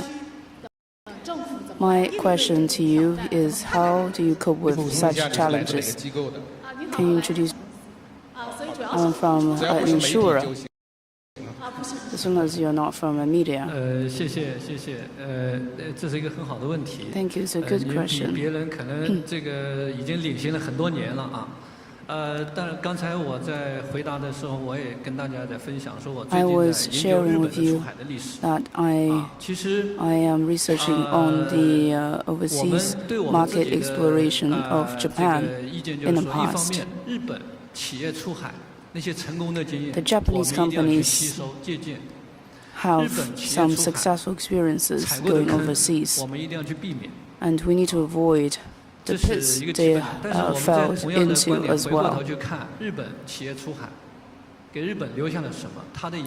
So, 其实我不敢完全能保证回答你的问题，但是我觉得 I'm not sure if I can answer your question, but we could really look at Japan. Implications on employment. 我大概有这么几个，第一个，它的影响是渐渐的。 The implication was gradual and slow. 是未来是，它不是一个，就是一个一定会越来越大的影响，它可能未来会。And this gradual implication is not growing definitely. 可控的。It is controllable. 就是未来呢，随着这个出海的加剧，它的这个产业结构。 业态、就业结构都会发生一定的变化。Industry structure and employment will change. 有影响，但是它的影响是可控的。So there are some implications, but controllable. 从香港，他们 From your point. 包括王组长，他们其实对这个问题呢，应该都有很多的研究。我想请他们分享一下他们的观点。王组长， Could you please share with us? 我也补充一下哈。 On your opinions. 出海这一块呢。 Going overseas. 我记得我20年前呢，曾经 I remember 20 years 对浙江几个 ago. 地方的企业进行调查，后来发 I 现呢，他们 researched 出 on 海 several 没有什 companies 么需求， of 后来 Zhejiang, 就算了。 and I 但是 found 呢， that 现在 they 呢 did 不 not 一样， have 因为 any 整个变化非 demand 常 to 大。 go 那么 overseas. 所以甚至还有一句话 But 叫 now 做 things have 你不出海 changed. 就出局啊。 There's a 你 saying 这个 that 话有 if 点 you 有 do 点 not 绝 go 对。 overseas, you will go die. However, if you go overseas without planning, 乱不乱出海的关 and 键是 you will 看 not 你怎么做。 survive. 那么对大湾区来讲呢，我觉 For 得 GBA 港澳地区啊，跟我们大湾区的广东这个9个城市是可 Macau 以 and Hong 发 Kong, 挥综合优势。 as well as the 所 rest 谓 of the 综合优势就 cities 是 in the 内地 GBA 城市呢，它有产 could 业 play 链， integrated 特别 strength. 是那个制造的优 The 势， mainland 还有这 cities 个科技方面 have 的优 strengths 势。 in 那么 manufacturing 香 and 港呢， technology. 它主要是一个国际的一个服务中心。 is an 这个服务中 international 心刚才其 service 实我讲 center. 过了，就是几个东西。第一个，出海企业可以在香港设立国际总部，然后呢，对 These mainland 投资的 companies 标的 could 可以 set 进 up 行 international 股权方 headquarters 面 in 的 Hong 重新 Kong 的整合。 and 比如说 rationalize 刚才 the 我举个例子， equity 一个企业 structures. 为了投资海外的 For 这个几个 example, 那个， one 比如说 company 水电厂啊，就是那个 want to 水利发电 invest 厂， in 那么他们就成立了一个公司，这个公司呢就把世界银行的国际金融 hydropower 那个 stations 机构的资本就融进来，把中国的丝路基金的 they 资金 could 划进去。 set up 所以在 a 香港搞 headquarters in Hong PPP Kong 可 to 能 do 比在其他地 financing, 方可能还会更国 raise 际化一 money 点。 from 这第一个。 overseas. 第二个呢，它可以在香港融到很多的资金，包括比如说 And 一 this 带一路也 company 好，很多的 would 资 be 金都 able 会 to 在香港 get 做。 a 第 lot 三 of 个呢， funding 就是 resources 进 in 行 Hong 国 Kong. 际化的，特别是我刚才讲的，就是 terms of international services, such as accounting services and legal services. Most of the countries are common law countries, so Hong Kong with the common law system. That is why we're building international headquarters in Hong Kong to provide financial services and legal services to the mainland companies which have set up headquarters in Hong Kong and looking to the international market. 所以这一块呢，我觉得是不要怕。那么最多就是说我们把 GDP 变成 GNP 而已，对吧？但是这个我觉得应该都是我们发展阶段所需要的。So that wraps up my remarks. 补充几句啊，我觉得刚才这位女士，当然这种就是顾虑啊，这个是很可以理解的啊。但是我们要是 I can understand why this lady has such a concern. If you look into the history, I think we could be reassured. In the 1980s and 70s, manufacturing was important in Hong Kong. And then there was the reform and opening up of mainland China.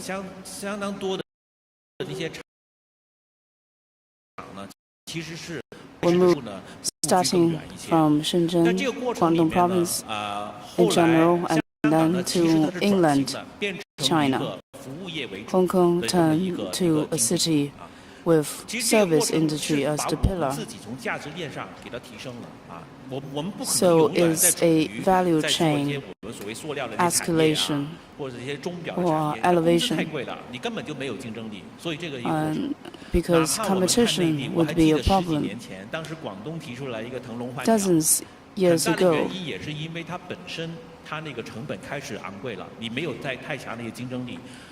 Hong Kong and Guangdong province started to think about labor cost climbs and the relocation of manufacturing capacity. If this wasn't planned earlier on, we won't see such prosperity today. So we should have a longer vision. The mainland companies go overseas. We should help them to explore a larger market and higher value of their products. Some of the high value added sectors could remain in China. Chinese companies go overseas. It's a trend of internationalization and globalization. The Chinese companies will definitely become multinationals. And this internationalization and globalization will be different from Hong Kong, Germany. So I'm fully confident. We don't have time. 我还想给你们提问的权利。To the question now, because there are evening sessions. 5位嘉宾的精彩分享。 I'd like to thank the 5 speakers. 听众啊，还有线上听众，这么的真爱啊，坚持到现在，而且还有2位听众提出了非常好的这个问题。我觉得有时候要适当放权。 放权了之后很轻松，还能更活跃，会达到更好的效果。这叫提质增效。Is the key. 我们这一场的这个分享就到此结束了。其实我特别不想说这一句话，但是天下没有不散的宴席啊。再一次啊，感谢各位专家学者、企业家的远见卓识，让我们受益匪浅。我们期待。 For your insights. 未来明年再约你们一起来再看一下我们大湾区的建设发展的情况，好吧？谢谢大家，我们一起合个影。